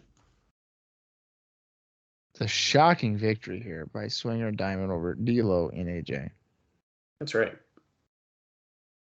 While this video package is playing, Bob, let me give you a note. I'm going to give you another one during this match, probably because 3 Live Crew is involved. Who is this? That's not Lollipop, is it? I don't think so. Oh, wait, there's the leg tattoo. I think it might be, actually. Tag Team Championship up next. But, Bob, starting on January 1st, which we're past, folks will be able to purchase TNA monthly for $34.95. I'm going to pause there quick because we have our match graphic thing up. Diamond and Swinger, 1 holiday wishlist match. 3 Live Crew's second title defense. And can former champs regain the titles? Strangely, the press release states for this TNA monthly thing, quote, at the current time, this package is currently only available for cable subscribers through June 30th, 2004. And it said that the gimmick is that if there are 5 Wednesdays on a particular month, you still only have to pay $34.95. Therefore, you'd be getting each show for $6.99. I don't think that's a bad value at all. No. I'd almost try to sell it that way because, like, that's probably roughly the same price as one WWE pay-per-view. Right. So you're getting 4, potentially 5. I would almost rather do that. Right. Here come our favorite tag team, the 2003 Tag Team of the Year here for the TNA Crossline podcast. We'll be mailing out plaques to Simon Diamond and Johnny Swinger here in a few short weeks. Yeah, just check your guys' P.O. box for me. Yeah. Great. My freaking favorite team ever. 3 Live Crew. Beware. How come they're not coming out to their new music?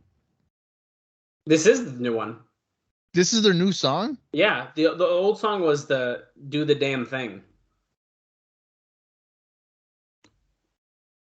Yeah, this is the one they just sung in the beginning of the show. Wow. It's only been about 39 and a half minutes into the show, and I already forgot their new hit single. Well, excuse me.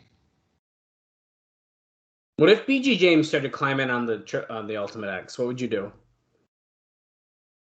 I would hope he'd get stuck up there like Homicide.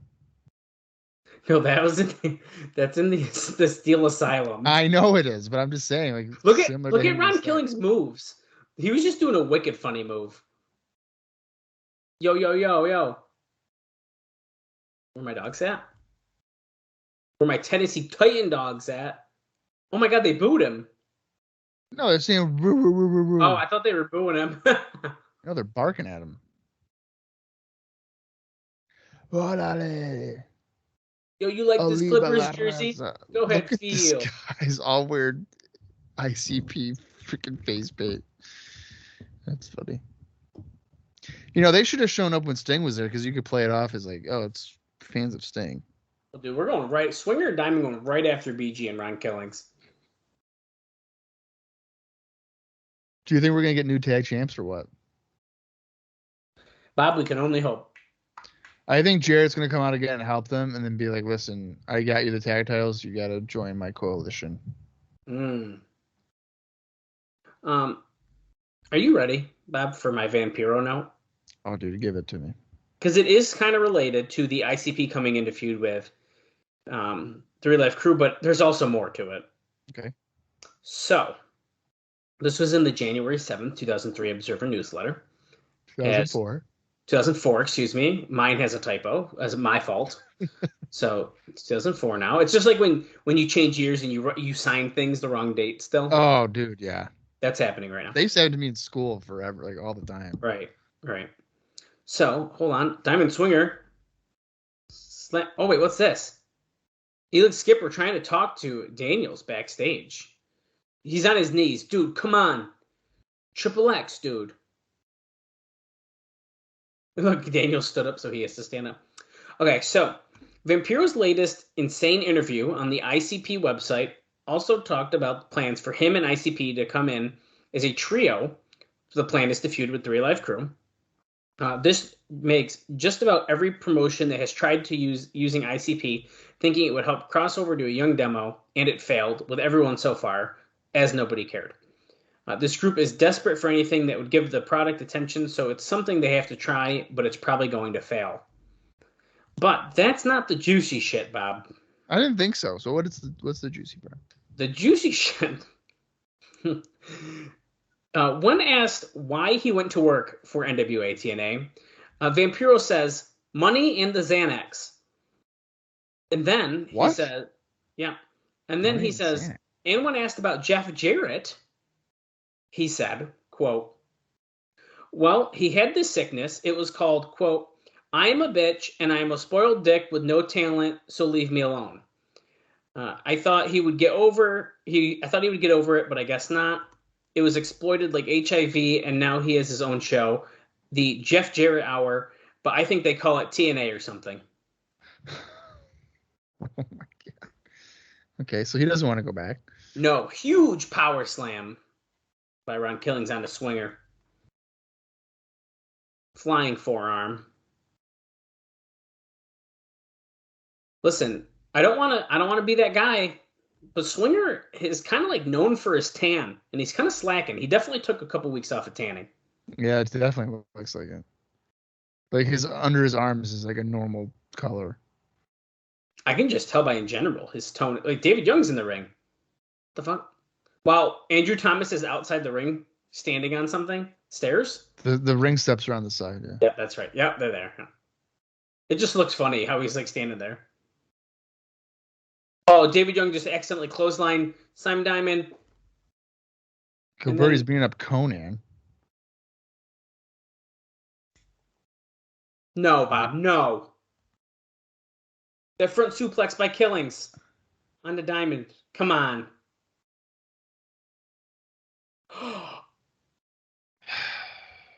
What?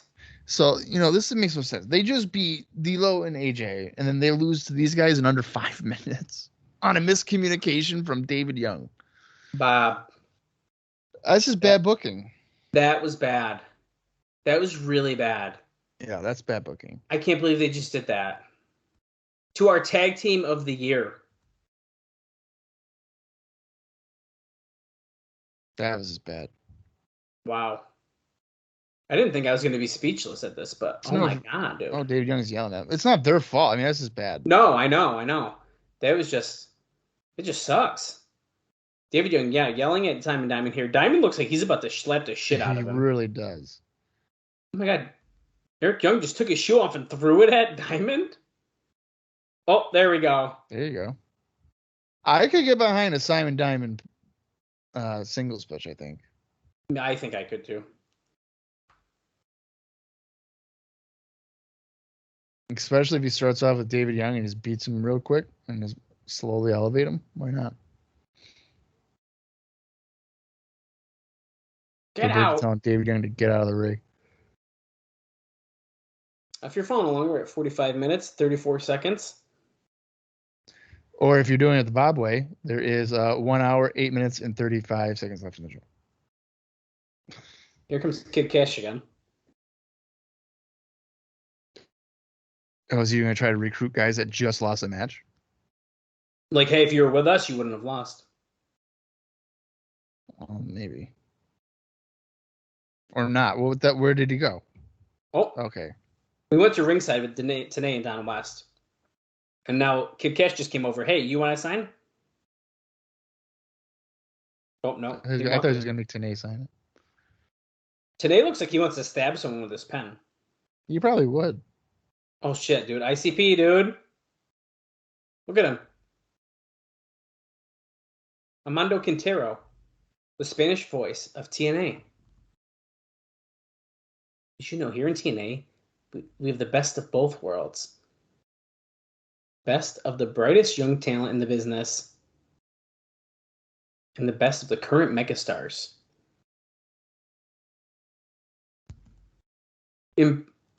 Oh, look, they're showing our Puerto Rico and AAA friends. Yeah. Like an alliance here. Here's Hoovy. The Juice. Oh, soon you're to see the same wrestlers here in TNA.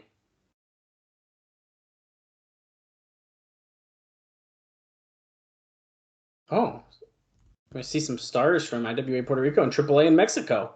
Okay, I like this. Oh, wait, are we about to see like a match? Juventud Guerrero, a multi-time AAA champion.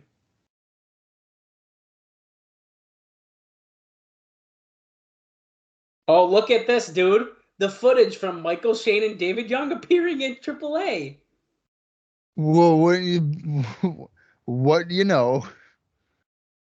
Is it almost 4 weeks old at this point? Sure, but you know what? That's okay. I'm going to Was be that honest. Sabin there too? I think, yes. I think Sabin was there. I could be wrong, though, but it was Michael Shane getting a win over someone. David Young. Everyone was so excited to see David Young at the show. Jesus. So we're getting like a clipped view of this. It's funny that they're like, we're going to show you guys stars from Puerto Rico and AAA, and instead we're seeing Michael Shane and David Young clips. Literally. I mean, yeah. That's funny. Bob, how much AAA have you watched, like, ever? You want my honest answer to that? Yeah. 0. Oh, look at that. That's being censored from. Oh, there's Savio Vega. That's Savio Vega right there. Jeff Jarrett Abyss frequently appear in Puerto Rico's NWA and Kid Cash. I'd watch this shit over the AAA stuff we were just watching. I'm sorry. I would too. So I've watched. I wouldn't say. I don't even want to say a decent amount of AAA because I know I haven't seen like a lot of like the really good stuff. But what I have seen, I could probably live without. Now Kid Cash is harassing Tiny the Timekeeper. Thank God, Chris Vaughn is here to Chris stop. Vaughn. I mean, if I want anybody to save me, it's Chris Vaughn. Who the hell's that guy? Come on, man. Is that Sean Davari? That's Davari. Yeah, it 100% is. Holy shit. Oh, he's shoving him. He's pushing Chris Vaughn around. What a bully. Raven. Dramatic change of events. Can Raven even be really mad about them turning on him, though? Because he didn't want to be with them. But, yeah, he did have his destiny taken away again. That's what Scott Hudson's talking to him about right now. Someone once said, doors of opportunity don't open. They unlock. It's up to you to turn the knob. And I hear you knocking, and I'm coming in. No, he didn't say that part, but...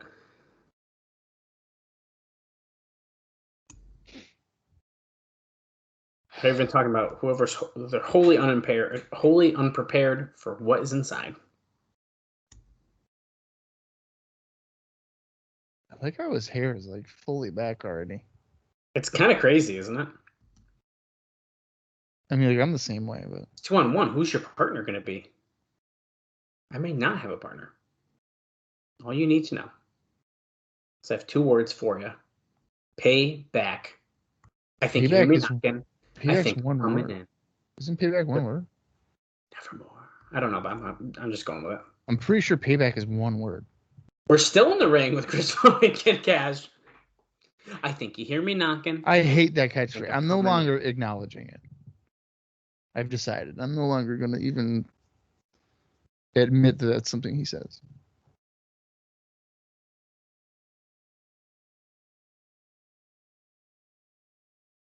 Little boy. In the candy. I'm Kid Cat. And Chris Vaughn's like, yeah, I know. I understand. Chris Vaughn needs a new haircut, and this is not a good look for him. Mm-hmm.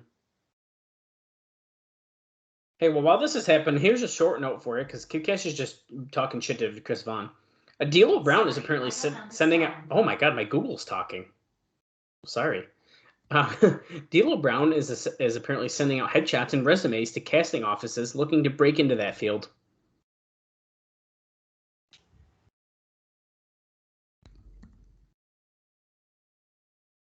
Yeah, he's going to sign. Vaughn says he's going to sign the clipboard. No reaction about D'Lo Brown wanting to be an actor. Well, that's just a ludicrous thing to do. What is he going to act in? I don't know. I don't have that information. Is Chris? Oh, he threw the pen down. Oh shit, Is Bob. what? He's not coming back to TNA because he wants to be an actor? No, that's not says he's not coming back, but he's just sending out headshots and resumes. Oh dear lord. Oh shit! Oh, Clobbered him. at least cash is bumping pretty good for him. Dude, is Chris Vaughn about to be our breakout star of 2004? Maybe this is a chance to shine. Dude, the crowd's going nuts. Maybe Vaughn is the male version of Athena for this TNA crowd. I actually would not be surprised. Oh, Oh, Rudy Charles gets pushed down. wait, That's Dallas, explain to me how Rudy Charles has immediately recovered. But if this was a match, he'd be done. He'd be gone for like 10 minutes. I don't know, but this is official. Tiny just ran the. This the is a bell. match? This is officially a match. Tiny the timekeeper is freaking pumped up.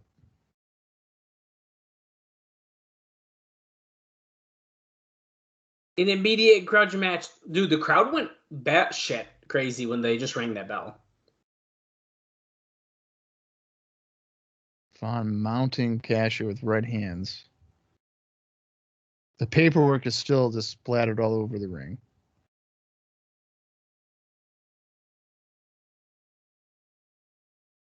Up and over. Cash behind him kicks him in the gut.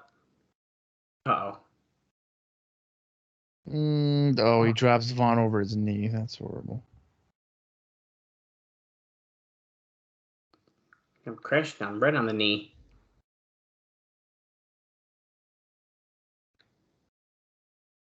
Rubbing Vaughn's face in the mat.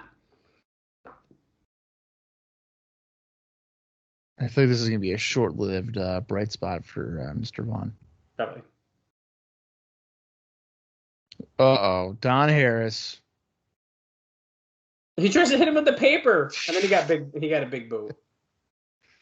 Referee's pretending he doesn't know what's happening. Look at him. On purpose. Like, he's not being that much of an idiot, right? Like, he's purposely making sure he doesn't see it. I think it is like a very... Oh, and then look at... Oh, the pin. Yeah.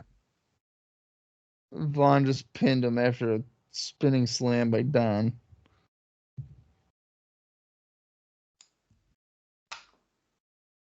Rudy Yep, Charles. even Don West saying, what a move by Rudy Charles. Yeah. Totally. What? Where am I looking? Something's going on. It was pretty funny.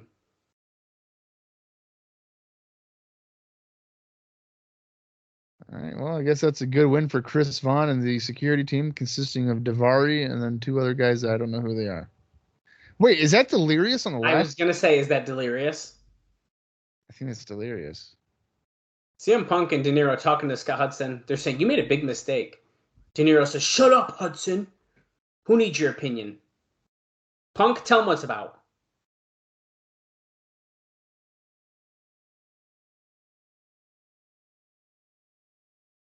Oh, we made a mistake a long time ago, and that's following on your coattails, Raven.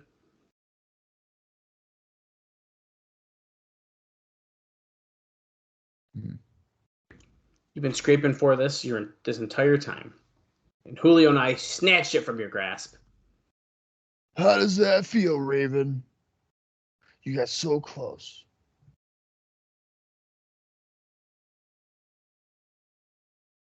You got some kind of surprise. You're a genius. Oh, we might have something up our sleeves. Time has come for the gathering to no longer be denied. Quote the gathering nevermore. And then Dinero did this. Are they still? They're still going to go by the gathering? I guess so.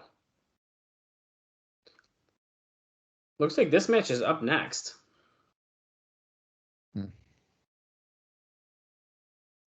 Interesting. Bob, what if I told you that on January 5th, 2004, that there was a SmackDown house show that drew less than this TNA pay-per-view we're watching right now? What?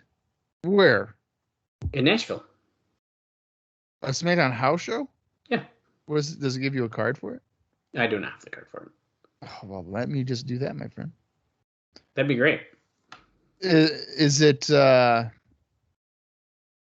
Does it give you a date on it or no? Yeah, January 5th, 2004. That's on a Monday. Well, it was a house show. I don't know what to tell you. There was a No, Raw well, that day too. right. That's what I'm saying. Like they did do that. And it said here that this would be one of the smallest house shows crowds in the past few years. But Dave is adding on to this, and this is why I'm bringing this up. He said, "I've been told for months that because of all the free tickets TNA gives out every week, that it's very difficult to sell wrestling tickets in Nashville, and this certainly bears that out." Wow. Okay, yeah. So on January 5th, they drew 1,100. You want me to tell you the matches or what? Yeah, let's hear it. Why did only 1,100 go? Oh, look, hold on. This is after TNA went off the air December 17th. Dinero's yelling to the camera all bloody with the red shirts, Jeff Jarrett, and Abyss. Oh, interesting. Okay, go ahead. Sorry, I thought there's going to be more to that. Sure, looks like he's recruiting them. Okay, so Scotty Tuhati defeated Nunzio. This is a fucking... I didn't even realize this happened. Ernest the Cat Miller defeated Jamie Noble. That's kind of a shocker. Bradshaw defeated Matt Morgan. Shelton Benjamin and Charlie Haas defeated Spanky and Paul London. That's probably a really good match. Right.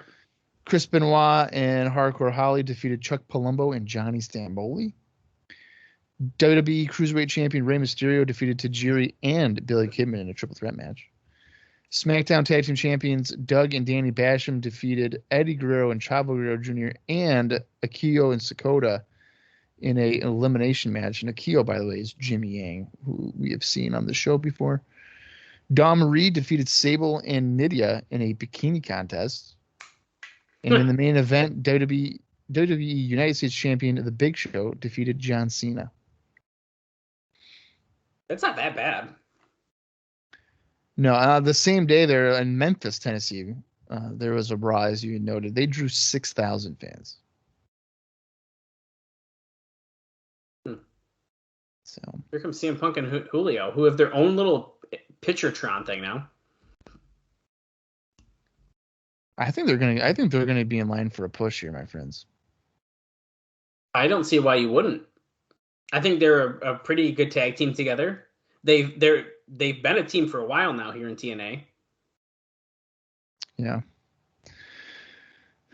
All right, here is some indie notes for Mr. CM Punk. And they're both Ring of Honor related.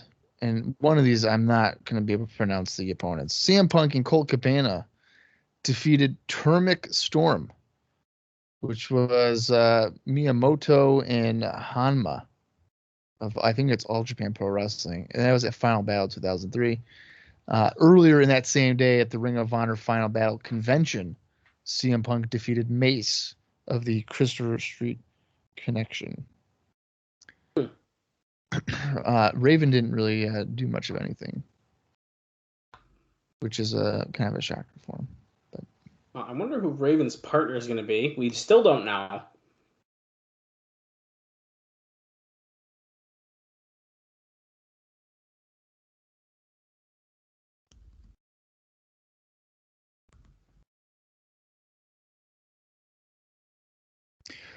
whoa.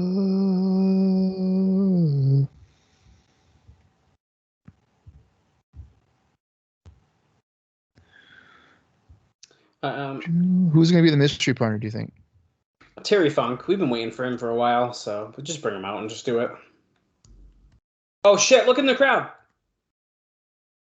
Tanae's like, who's the mystery partner? It's fucking Sandman, Tanae. Look at your fucking screen. The crowd doesn't even realize because Raven still's music's playing. He's in there. Well, you know what? The Juggalos out there are probably like, oh, it's just Jim. Probably don't even realize that it's fucking Sandman. Go ahead, Don. Continue that thought. You know, this isn't that big of a shocker. I mean, Sandman was pretty much a regular. Yeah, I'm actually kind of bummed out that it's Sandman. Yeah, me too.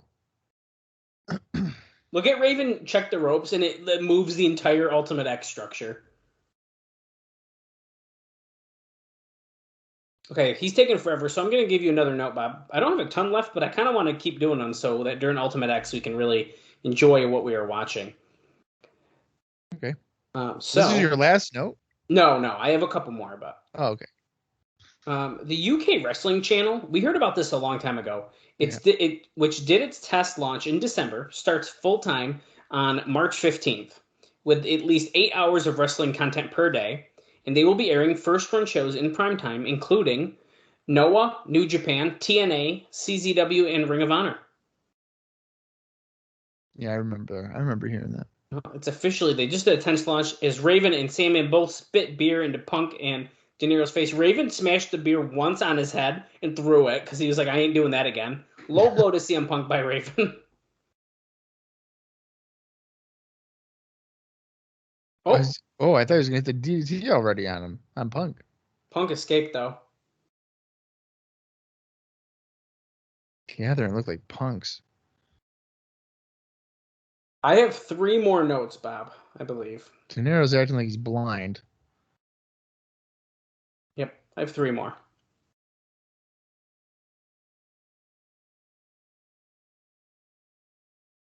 I don't know. I feel like the Juggalos are constantly chanting inappropriate things, but I can't tell what they're saying. Oh, look, Skipper's talking to Loki now.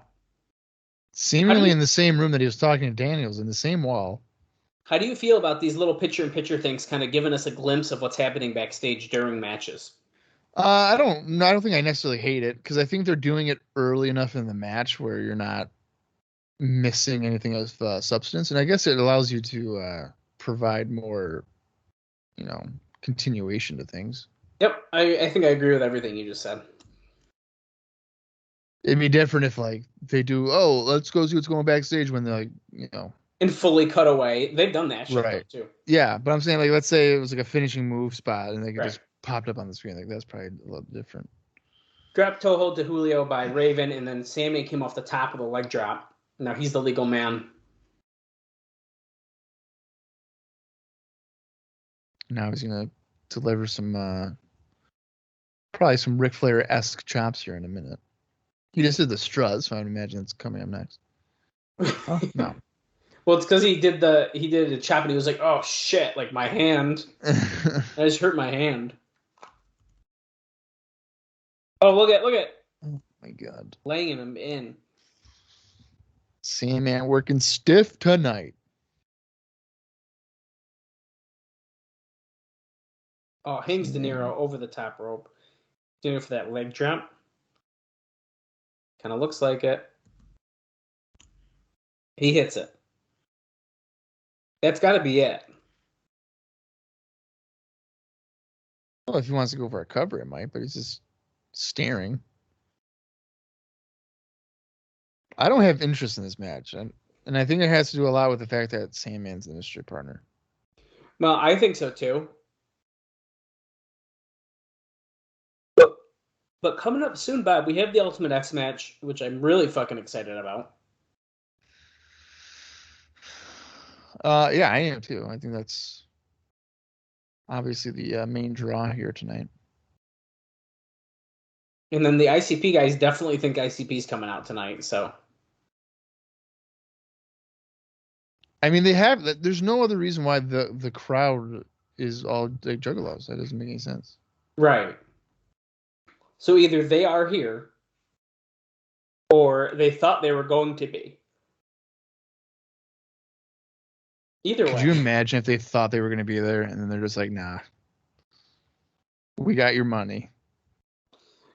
Yeah, right. Because I think judging by where they're seated, I would think that group of people probably paid to get in there. I think it's a good guess. Springboard drop kick by CM Punk to Sandman. Is this your partner?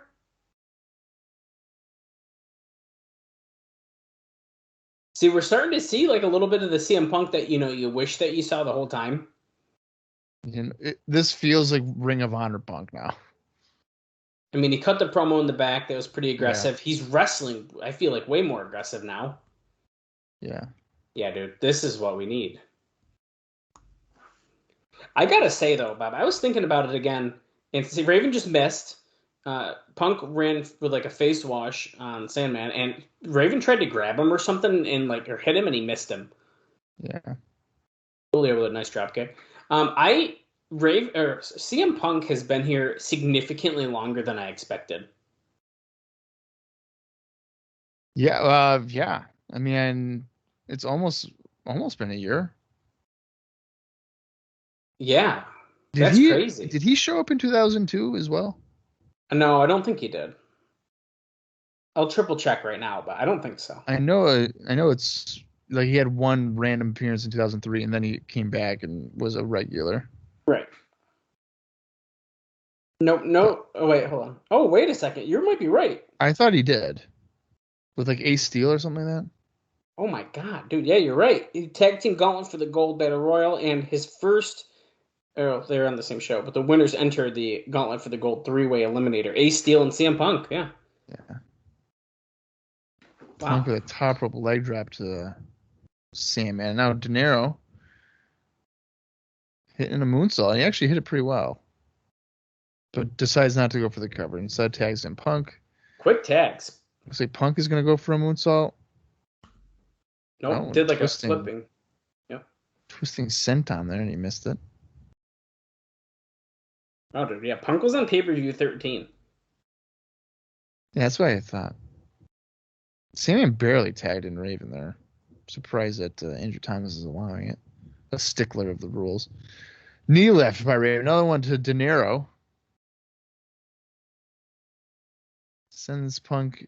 Of course, he sends it into Andrew Thomas. Andrew Thomas knocked down. Super kick to Punk by Raven. Clotheslines Dinero, followed by a running Bulldog clothesline combo on the former Gathering. Yeah, Punk makes an appearance on January 8th, 2003 on Explosion, but doesn't really become a regular until about May 21st. Who the hell's that? Is this? Wait, Where I think I know who it is. Where did that person even come from? I know who it is. Vampiro? Nope, it's Father James Mitchell. Oh. It's got to be, right? We haven't seen him in weeks. Yeah, that would make sense. But where the hell did he come from? He came out of nowhere. And he sprayed the cloth and... It was like ether? How does Raven not notice a guy in a fucking Look at the fingernails. Look at the fingernails. It's definitely him. Yeah, it's definitely him.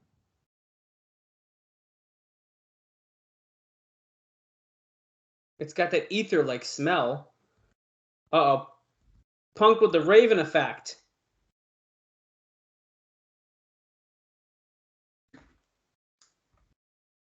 That does it.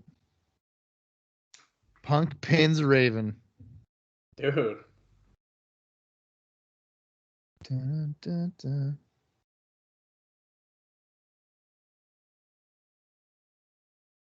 Sandman tries to break up the celebration. Who is it? Are we going to find out? I can tell by his hands. It's 100% James Mitchell. But...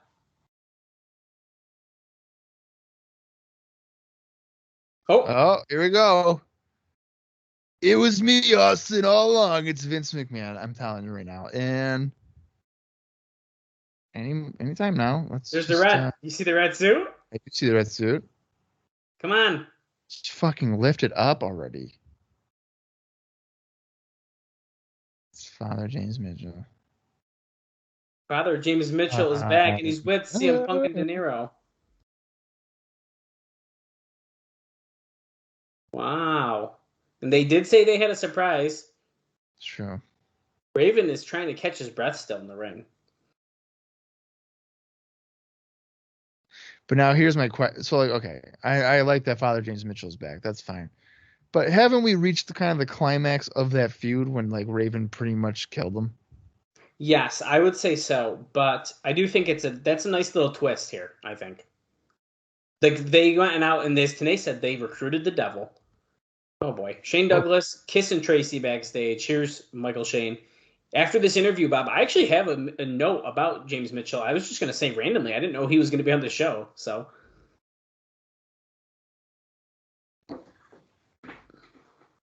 three other men, Shane Douglas. Your men. Yes. I like how Michael Shane just started yelling. Tell this punk who the greatest X Division champion of all time is. Look at Shane Douglas like, dude, calm down.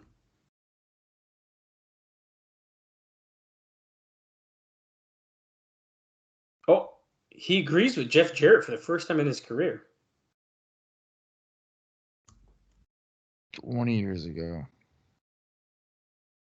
I was going to go to the top of this business, and I did.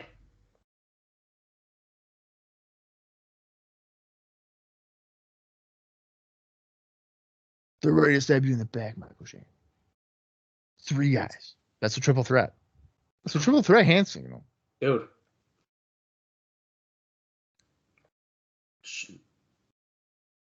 Shoved up the backside of all those. Why is he not saying ass? It's Shane Douglas. I feel like he says ass all the time. You can all kiss my rear end. Rear end. My back side. Right. My brown eye. Oh, God. Punk Chris Sabin. You'll be a winner. And at the end of the night, show the world who Michael Shane is. I want you to go out there and show them exactly why you're a part of this franchise. Those politicians will be watching. But so will we. I want you to go out there and get the job done. I think he kissed. Do you think he banged Tracy or no? Did he franchise? Oh, Mr. TNA, dude. Okay. Well, this is a great time for this note, but I want to hear exactly what they're doing quick before we. Well, I feel like they're awarding Mr. TNA. Like officially, Jeff Jarrett actually isn't him. No, they're revealing it. Oh, I thought Jeff Jarrett. I think Jarrett's assuming that he's going to be the. Oh. Yes, Tna Christmas Eve and New Year's Eve pay-per-views. They gave away a lot of awards. Bob wouldn't let us watch it, so I don't know what they are, but. Not. How does that benefit either one of us? I know the answers to. Hey, Dallas, remember when we watched this match back in June? Well, let's watch it again. Some of them were good, so. Yeah, but I'm good. The original group that the fans voted on were 5 individuals. Sting, Raven, and the American Dream Dusty Rhodes were among the finalists. But the final 2 individuals who win the fake Super X Cup trophy to win Mr. TNA. The only Triple Crown winner, I wonder who that is. First X Division. Jeff Jarrett. He was the first X Division champion. Former Tag Team Champion and former NWA World Heavyweight Champion. AJ Styles. So that is one finalist. Oh, these are fine. I thought he was just saying that he won. Nope, finalists. Oh, they're showing us already. Well, clearly it's Jeff Jarrett because he's on the screen now. I was hoping it was going to be like BG James or something. His father was commissioner here for a minute, but then we didn't give him a raise, but he stuck through. I like how Jeff Jarrett has friends and AJ Styles doesn't. He's alone. He's all by himself. Goldilocks and Eric Watts here. They got the envelope. It's a Hallmark card. It says you win. Congratulations. Well, Goldilocks is going to be the one to do it. I feel like Mike Tna wanted her to do it, and she just gave it to Mike Tna. She wanted him to open it. It wasn't even like taped shut. Look at the face.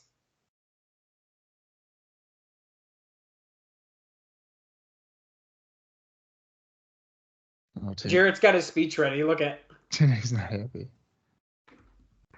The phenomenal redemption. Redemption. Fuck you, Jeff Jarrett.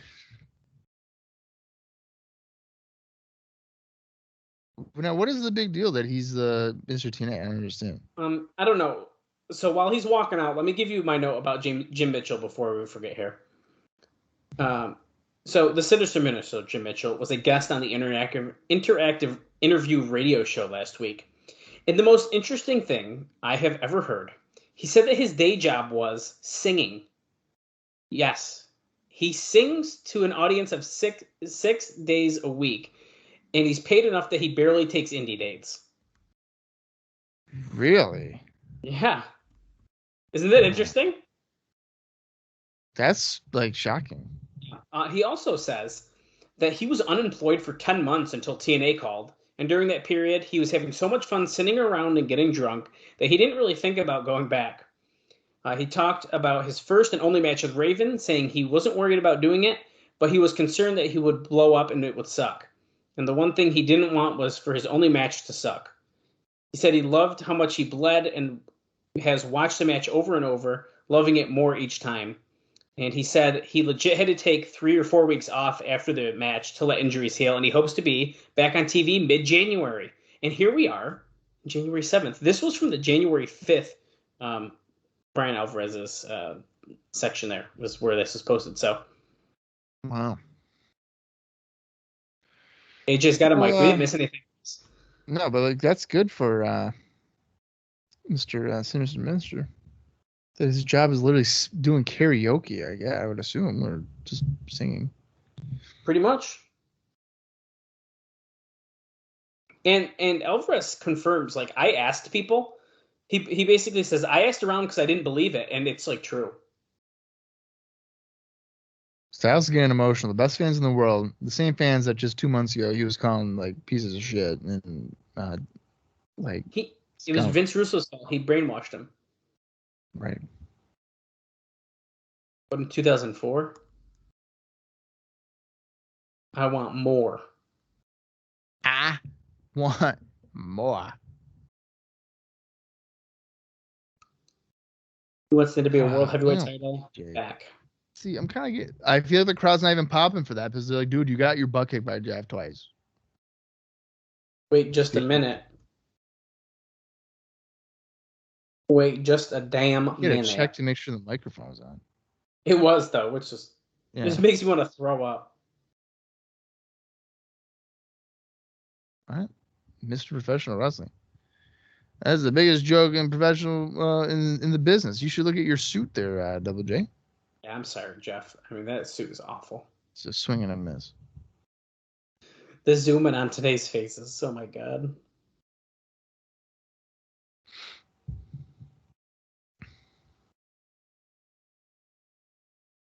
I took out the Tennessee Titans. Took out Vince Russo. That alone should make me the MVP of 2003. Took out Dusty Rhodes. I flew to Japan and took out the immortal one, Hulk Hogan, out.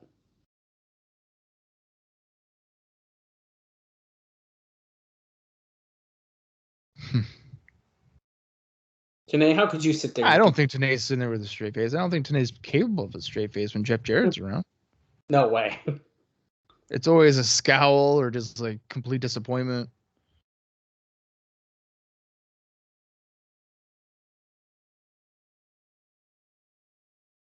You people are a joke. Is someone going through that table, you think, or what? Why else is the table there? Like, well, it was there for the trophy. Come on. You heard this crowd tonight. You heard the fans speak loud and clear through the internet voting as well. There's only one Mr. TNA, and that's AJ Styles. And that's my son, AJ Styles. Thanks, Dad. How is that not a storyline? Like, AJ Styles is my son. Eric Watts is the big brother. The AJ Styles ones? What is that? And AJ Styles says something that he won. Are we going to do like a Mr. TNA award versus the NWA World Title match? Next week, I guarantee you. Today says, why don't we do this the old school way? The NWA way. Settle this one-on-one. You both have something that the other one wants. What do you say? God damn it. I mean, AJ Styles one-on-one. Winner take all? Yeah. That seems like pretty self-explanatory. I like look at every time Jarrett moves, everyone follows behind him. Yeah. It's like a video game. They just follow him. But today, if you really want to put everything on the table, throw all the marbles out there, winner take all. The champ's white. Was he going to ask for, like, AJ, you're going to put your wife up on the line?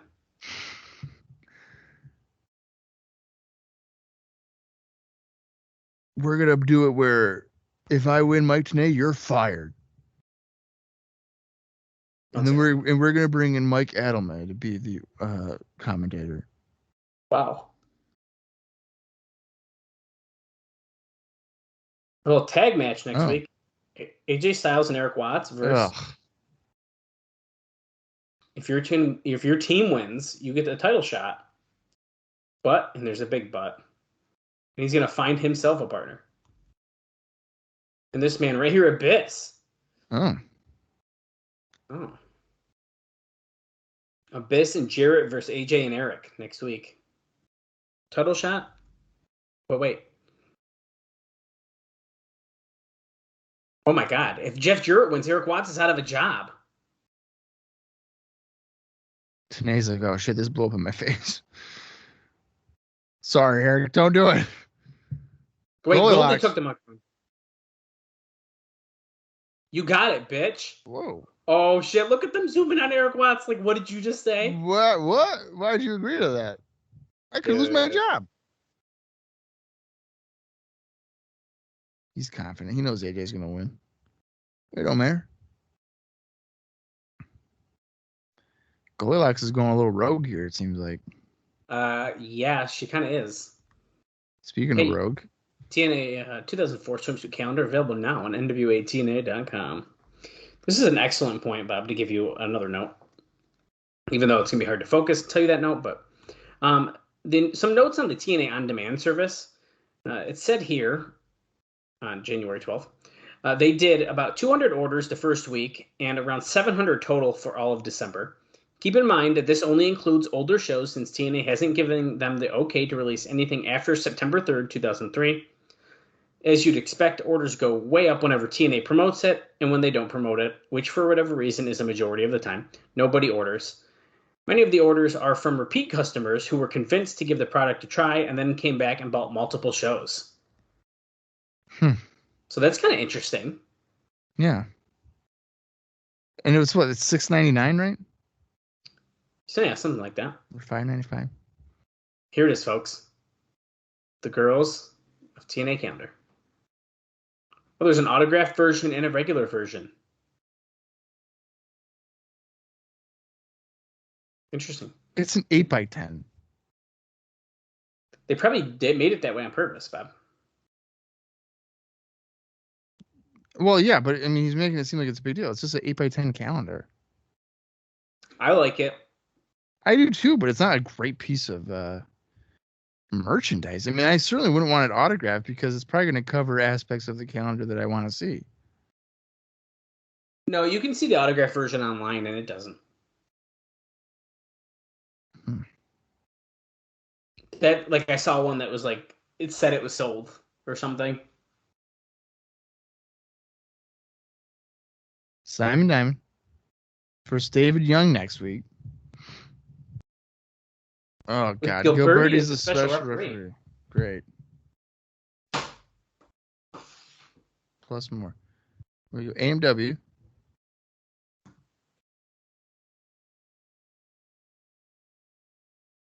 Rawhide whipping match against the Red Shirts. Yeah, Northcutt and Legend. And now the tag match that we just found out about, Styles and Watts against Jarrett and Abyss. And if Jarrett and Abyss win, Eric Watts is gone. He's got to step down. But if Watts and Styles win, then Styles gets his title shot. I have a feeling this is going to be the same thing as the Raven situation, Bob. He's almost got it. He's almost going to get that title shot, and then he's going to get it taken right away from him. You think Watts is going to lose his job? I think that's it. I think we're about to see it next week. Yes, Bob, it's time. I mean, he needs a challenger. Well, I agree. We are at an hour, 27 minutes, and 8 seconds, and they are showing a time loop here of them setting up the Ultimate X. heavy on promos today. Yes, it is. Tonight. The match that I own. It's my title up there.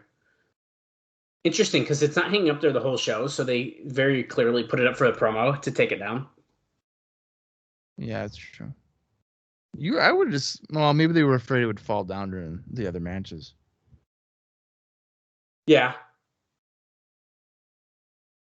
Well, I'd like to point out, and you'll notice it once we kind of cut back, but I was trying to look. Remember on the first Ultimate X, Bob? Oh, God. It's not the size of the fighter. It's the size of the fight. They fixed the ropes, like, splitting, so I don't think the belt's going to shake off as easily. They taped them together. Oh, okay. I am one of the original X Division wrestler. Tonight, all you can do is be ready. My name is Brendan. You know, my entire life, there's not one thing that I didn't wanted to do, than be a professional wrestler. Because moments like this, in this empty arena with the title hanging above the ring.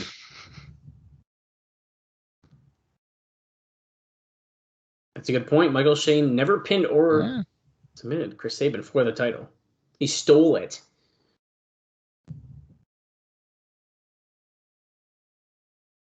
How far are you willing to go to be an X Division champion? Daniel's speaking on it now. Sacrifice for the gold. I almost watched Loki's head off his shoulders. Pint of blood. He left a pint of blood on the floor of the asylum, all because he wanted the gold.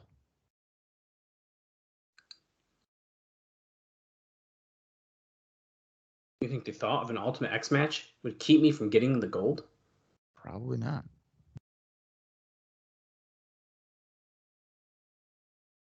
The belt was made to be around the waist of the fallen angel, Christopher Daniels. Then we had a weird cut. Say your prayers. The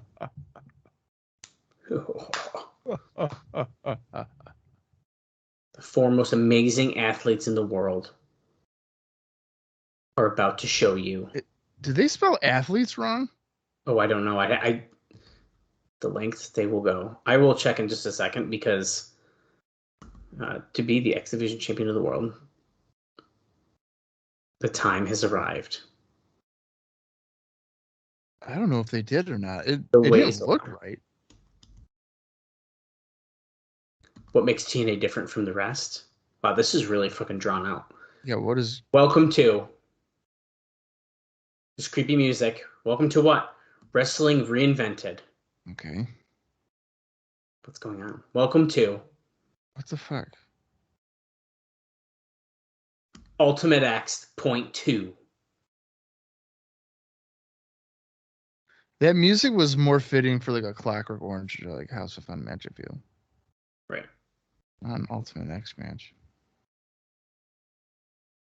There it is. There's the X Division title hanging above the top. There it is. What a beautiful shot. Damn. And it is time now for Ultimate X 2. Let's go to the X Factors, Bob. TNA's innovative high-risk creation is back.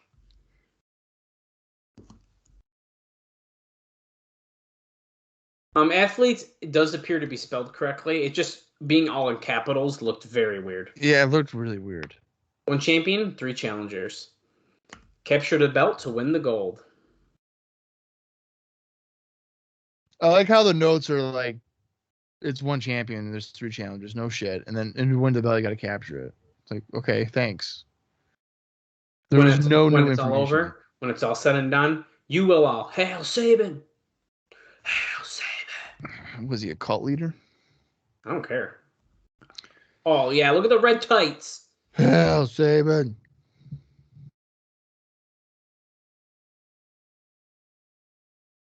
Bob, who is your pick, man, to leave Ultimate X2 with the title? Well, I think Michael Shane is going to lose.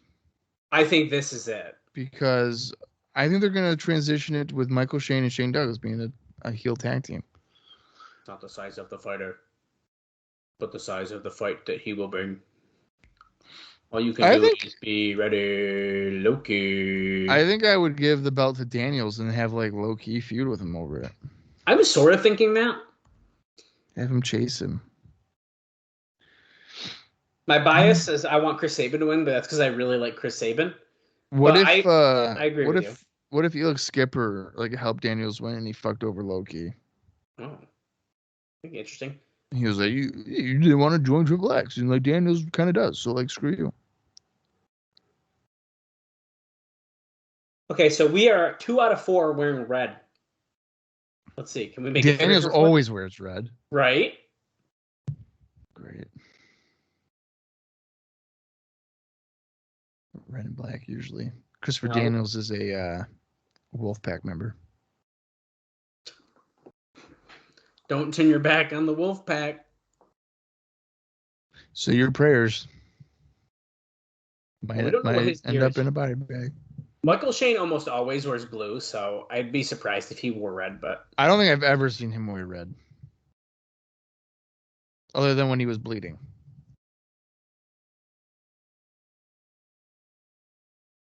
I mean, all his highlight videos are the same blue gear, and it looks like he's still wearing blue. Yeah, he's wearing blue. I think he only has one set of pants.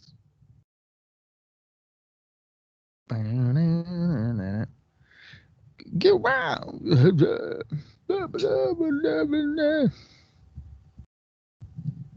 He better not wear that necklace. He could get hurt. Did you know that Shawn Michaels' cousin? I did know that. He just happens to tell us all the time. JB looks ridiculous. This turtleneck. Oh my god. He's got like no neck. Oh boy. Ultimate X2. Mr. Borash. Mike Posey is a ref.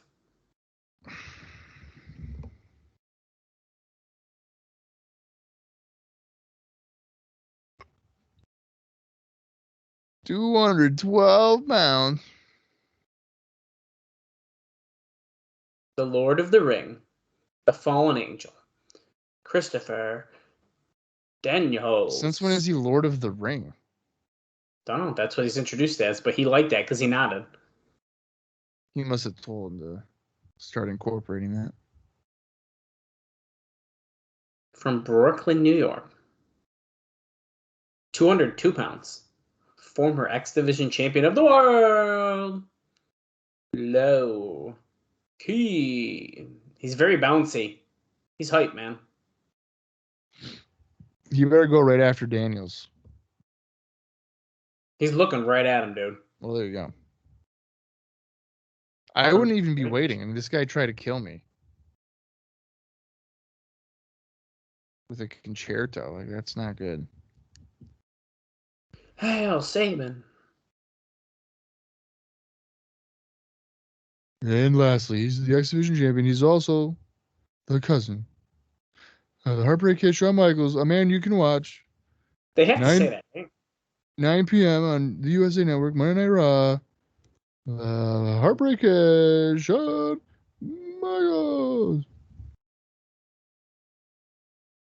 He attempts to go 2-0, undefeated in the Ultimate X match. You know what? We haven't even thought about this. What if, like, we went up to Shawn Michaels and be like, hey, Shawn, do you know Michael Shane? And he was like, no. Who? Who's Michael Shane? The bell rings. We are at an hour, 36 minutes, and 40 seconds now. Today just said it. Yep, Shawn Michaels' cousin, Michael Shane. Of course he did. Well, we're already off to a very fast start. So, Bob, I want to sneak in my final note here. It's about 2 members in the ring right now. Okay. Chris Daniels and Chris Sabin were both on the Extreme Mayhem radio show last week. Daniels talked first about how he got into TNA. He said that he knew some of the office people from his short stint in WCW and had met Jeff Jarrett while working on one of the WWA pay-per-views.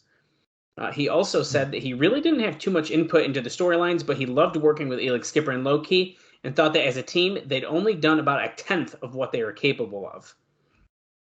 Pretty interesting. Then Sabin says that prior to TNA, the biggest thing he'd ever done was work in the Super 8 tournament.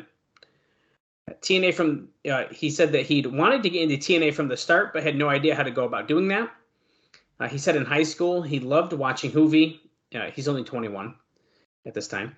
So it was exciting to be able to work with him in the Super X tournament. And he said if WWE contacted him today, he'd stick with TNA, and it was really a moot point since he was under a long-term contract anyways. That's what Sabin said? I think he mentioned that. He does say that he'd like to work for WWE down the road because it's always been a dream of his, but we know how that turned out for him. At least so far. No. That's a good point. Huge dive by Sabin onto Low-Ki and Michael Shane. I mean, I am surprised that Sabin hasn't ended up in a bigger promotion. Me too, honestly, because Sabin is, I think, really good. I think he's still really good.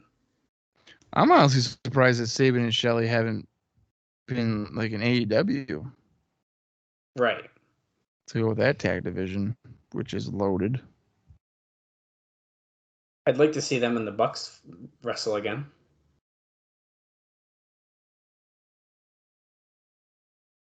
That'd be good. The only rule is that you got to bring the belt down first. There's a chair in the ring. Michael Shane brought. Daniels is getting a table out from under the ring. Sabin just springboard leg dropped Michael Shane face first onto a chair. Wait, they just said there is a no ladders rule. You cannot use a ladder to get the belt. You can use it as a weapon, but you can't use it to get the title. Well, yeah, so that would kind of defeat the purpose of the Ultimate X structure, I guess. Right. Michael Shane comes back with a kick. He's got that chair now. Oh my god. Vicious chair shot to Chris Sabin. Daniels looks like he's about to kill Low-Ki. He's on the apron with him. Table set up. Oh, Low-Ki's trying to break out. Oh no, dude. Angel's wings? Oh wow, Low-Ki hooked his feet around the top rope. Kicks Daniels in the gut. Key crusher? Key crusher? No. Oh my god, vicious slaps, kicks. Elbows. Michael Shane comes in. Low-Ki jumped over the table.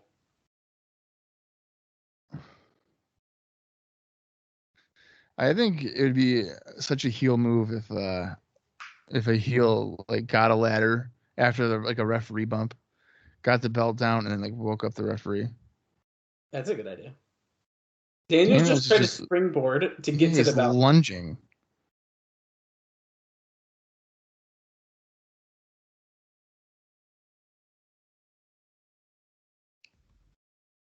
Can you even reach the rope? No, dude, you have to like jump up to get it. Oh my god. Yeah, dude, it's pretty impressive what these guys got to do to win this.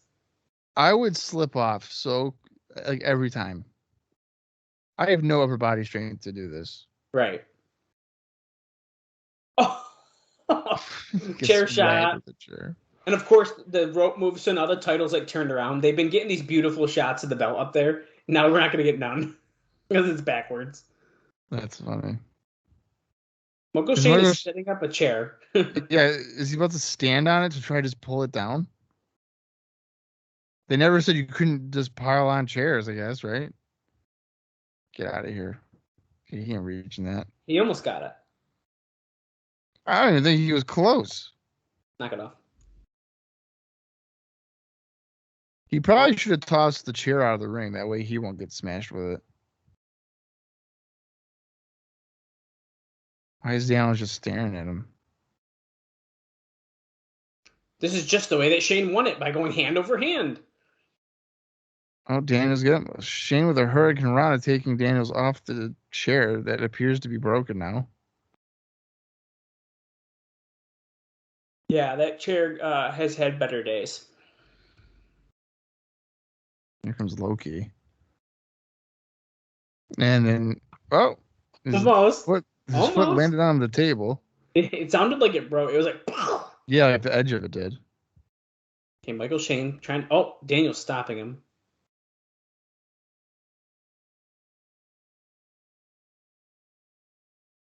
Yeah, he gets rid of the broken chair. Now he's going over to Tiny, taking JB's chair. Almost freaking hit himself with the chair because it got caught on the bottom rope. These guys, are we serious right now? He just jumped off the chair, tried to grab it. Just climb the rope. Oh! He went for another one, and Loki did a springboard kick to him as he did it, and the crowd popped big for it. They did.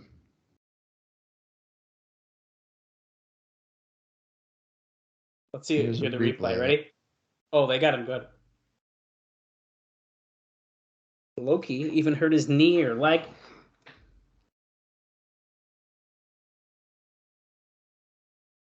Sabin rolling in the ring. Daniels is on the chair. No, just his arm is. Oh my God! Oh. Sabin jumped off the back of Daniels to give Loki an enziguri.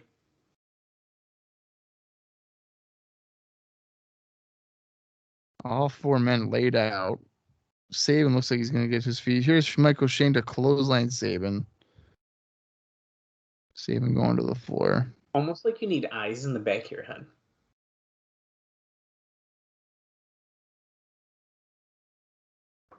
Okay, guys, what's going on? We're all down. Daniels first to his feet.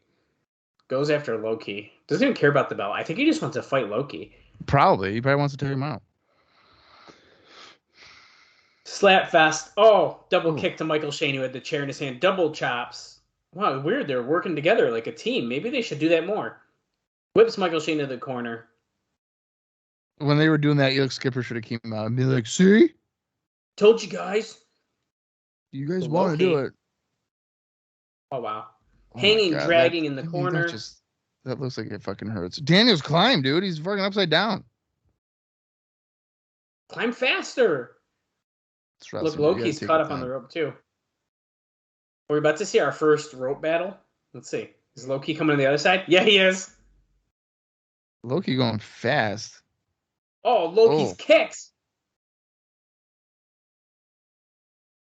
No way. Got the dragon sleeper on the fucking cables. Oh, he held on. Oh. Sabin drop kicks Loki off the cable. I can't believe he just got the dragon sleeper run up on the fucking ropes. That was pretty cool. I thought Loki was going to do like a somersault midair on that drop kick spot. Douglas is out with a ladder. You can't use it. I mean, you can use it as a weapon, but not use it to climb up the belt. Maybe Michael Shane will say, screw the rules. I'm going to just cheat. Right. Jesus. Tracy's there as well. Who's this? Matter. It's Skipper. Who's he defending? Is it Loki? Is it Daniels? Is it both? I think he's just defending the X Division Championship. Oh, Sabin dropping Daniels face first onto the chair. I like how Shane Douglas is terrified of Elix Skipper. Sabin misses. Oh, shit, there goes the ref. Oh, there goes the ref. Great. I told you. He's going to use the ladder and he's going to win. No, come on.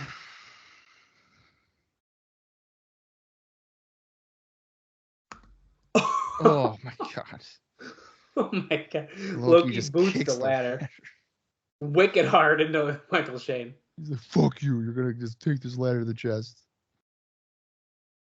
Let's see, Loki with that. Is he going to hit that cartwheel kick? Oh, but he gets super kicked. Oh, super kick. Midair. He hit it perfectly, Mike.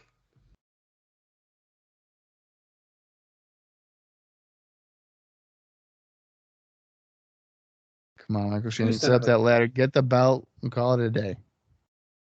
Come on. This isn't a ladder match.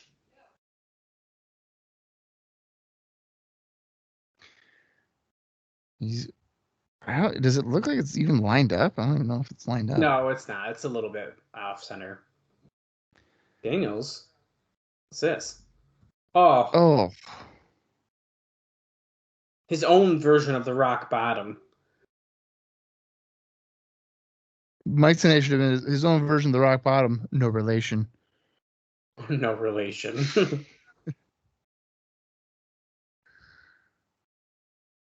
See, Loki's taking over Sabin here. Going for the key crusher.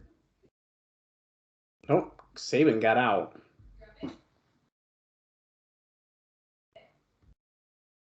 Sabin's using the ladder now. They're all cheating. Well, if that's in there, why not? Good point, This Don is West. just their way of having a ladder match without saying it's a ladder match. I mean, Oh, crap.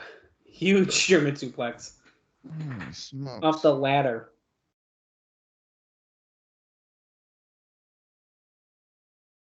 Daniels to his feet. Michael Shane's trying.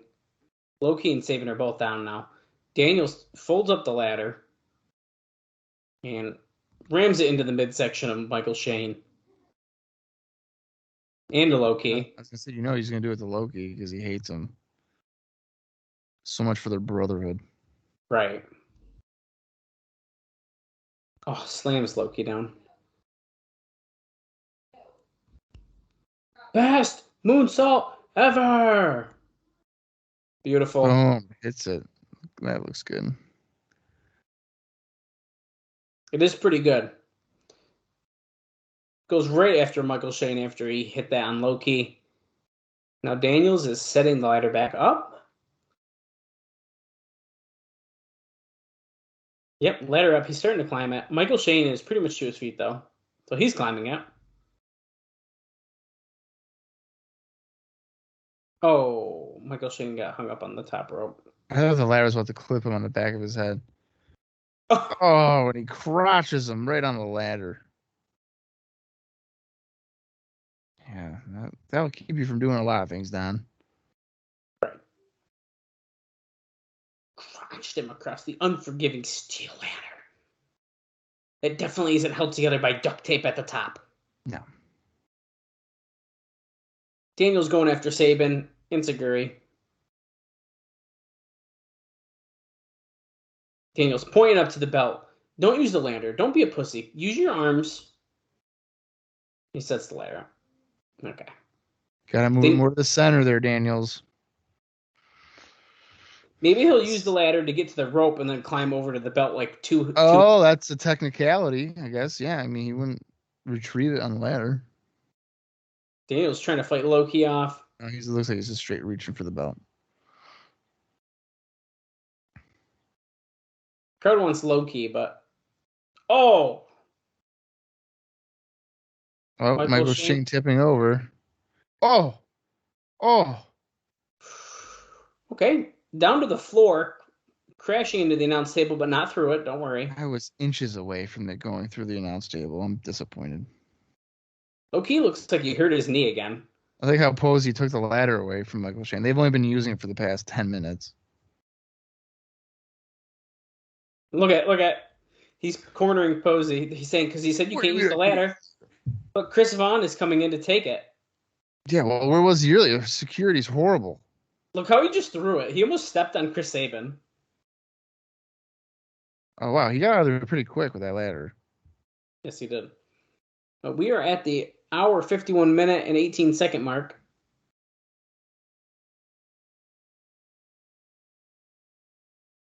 Oh, Sabin jumps up to the top rope. Look at, he got the rope. He's trying to kick Michael Shane off. Oh! Oh, wow. Oh, my God. Oh, shit. Sabin going quick. Can't even get down. God, he's hanging from the belt. Sabin, you unhook it. Oh, Chris. my God. Chris. Oh, he got it. Fuck, that's a huge back bump on the way down. Oh, what a fucking idiot. Oh, my God. Oh, they made sure it was clipped down real good, man. All he had to do was unhook it. Just detach the fucking buckles. And then he does a fucking mega back bump. the fucking way down. Yeah, he did, dude. The way he was pulling it, that was awesome. Oh my god. Okay, well, Chris Sabin's the new X Division champion. Michael Shane is bleeding from the shoulder after he went through the table. That was a big spot to end it there. Yeah, it was. I actually really like that end spot a lot. It was good. I mean, both sides, but Low Key and Daniels going to the floor. So they came back from that for a little bit. And then Shane going through the table. Would you say that was better than the first one? Ooh, that's really tough, Bob. I'd almost feel like I'd have to rewatch the first now to like really. I'd probably have to as well, but I think there might have been. I think there were more like big spots in this one than the first one. Yeah, there was more big spots in this one. Ooh, that's tough. The only thing that like makes me go like bleh about this one is there's a lot of ladder. Yeah, the ladder usage I was not a fan of. Yeah. I don't mind the table, and actually, the way they just did that table spot. Wait a second, we just cut from the celebration. Jeff Jarrett is on the phone. The stipulation is set in stone. That's right. Hey, that's the room that Roddy Piper was in. There's that Ron Killings picture. Yeah, why does Jeff Jarrett have Ron Killings on his wall? Former NWA champions, I guess, because their styles even. Where's Ken Shamrock then? NWA style. That's how Eric Watts is going to exit this company the old-fashioned way. Me and Abyss in a tag.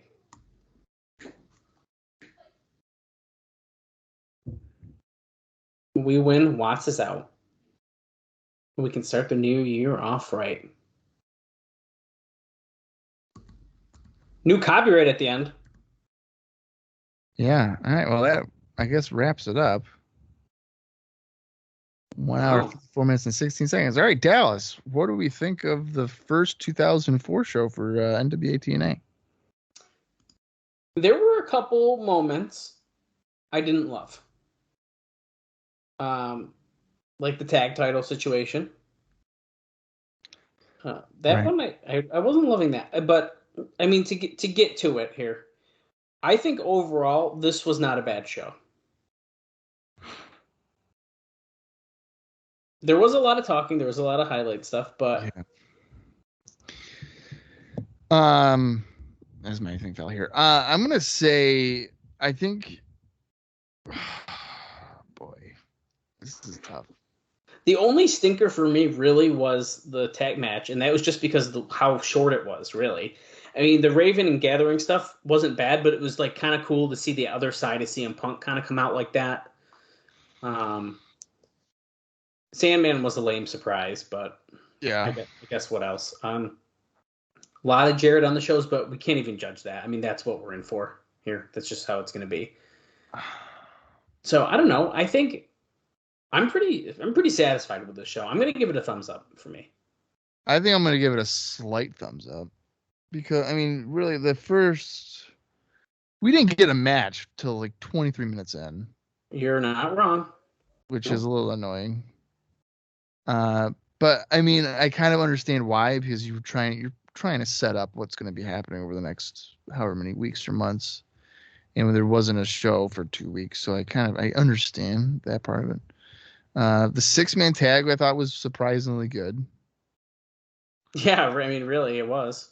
I agree. Ultimate X was obviously pretty good as well, aside from the ladder usage. So I think those two things really kind of carried the show. Yeah, I agree. I think Kid Cash was entertaining. Yes. With his character development here, so. Yeah, I think so. I hope that they don't make him too much of like just Jeff Jarrett's assistant, but I think he played a good role on this particular show. Yeah, I definitely agree. So yeah, I mean, I think this was a fine way to kick off 2004. Nothing mind-blowing, but we have a mystery man. We don't know who it is. James Mitchell has returned and aligned, or the Gathering aligned with him. Yeah. And it seems that there's a chance that Eric Watts may not be around for much longer. So there is definitely going to be a shift in what happens here in TNA. That certainly appears to be the case. I'm almost wanting Watson Styles to lose because, to be honest with you, I don't know if I'm really wanting another Styles Jarrett match. That's kind of why I think they're doing the same gimmick as they just did with the Raven, dude. I really, really think that it's like a tease, like, oh yeah, you want that, but you ain't gonna get it. Yeah, I don't know. Well, I we'll guess see. we'll have to see after next week's show. Exactly. And I think that, I mean, next week doesn't look amazing on paper right now, I wouldn't say. I mean, David Young and Simon Diamond. Hopefully, Diamond just gets some good offense there. I believe that's his first singles match we're going to see him in here, isn't it? It might be, yeah. I think it might be. Glenn Gilbert's the special referee for that. The strap match with America's Most Wanted and Red Shirt Security. I think, I don't think that'll be. If the crowd is into it as much as they were this week, that'll be a fun match, I think. Yeah. And then, of course, the main event of Eric Watts teaming with Styles against Abyss and Jarrett. That is what we know for next week. We have a new X Division champion. Maybe the Insane Clown Posse is coming. I don't know. So I think the future is looking. It's looking decent right now. I'm looking forward to seeing where this goes. And like I said, Bob, I really think we're going to. I think we're going to hit a point within the next month or so, and it's going to be like, okay, this is what's going on. Just like you broke it down in our year in review, where we kind of have our quarters. You can kind of break down the year by quarter. I really think soon we will see what our first quarter of this year should really look like, which should set us up at a decent pace to head into our second anniversary show in June. I know that's thinking very far ahead right now, but I think it's something to look forward to. Yeah, I definitely agree with you. I should probably actually finish up the indie notes. Oh, okay. So do that before we wrap up here. Before we wrap it up. Jesus.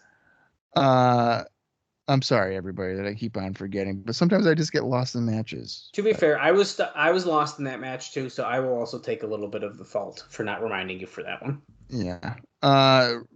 Christopher Daniels, he teamed up with Dan Moff in a losing effort against Arashi and the Great Muta for the All Japan Pro Wrestling World Tag Team Titles at Final Battle for Ring of Honor.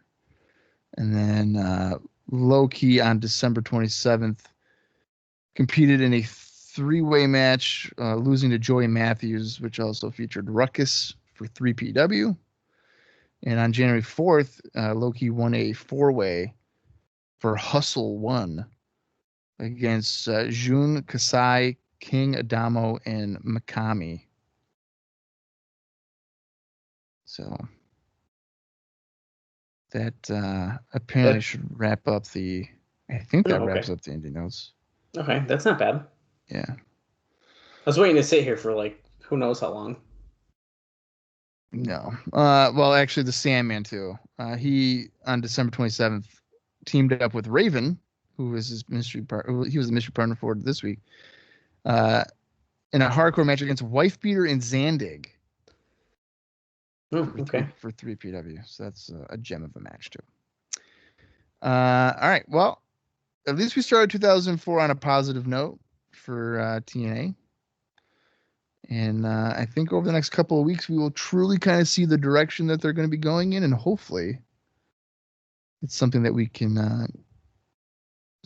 get behind and enjoy. Dallas, you got anything else though for this week's episode? I don't think so, Bob. I'm looking forward to seeing, kind of where we go and how these shows turn out and how this year develops. And I hope you guys are looking forward to that as well. And, join us for the fun as we continue this journey, our third, not full year, but third year of TNA wrestling, technically, which is pretty exciting. And so you can follow us along on our Twitter page at CrossTheLineTNA for all your favorite TNA content. And you can like us on Facebook at TNA Cross the Line Pod and subscribe to our YouTube channel where we post all of our podcasts there, as well as on all of your favorite podcasting platforms. And that's it. That's all I got to say. All right, then. Until next week, for Dallas Gridley, I am Bob Colling Jr., and this has been the TNA Cross the Line podcast. Coming to you live from the NYC, the Bronx, and Strong Island. These some heavy hitters you don't want to fuck with.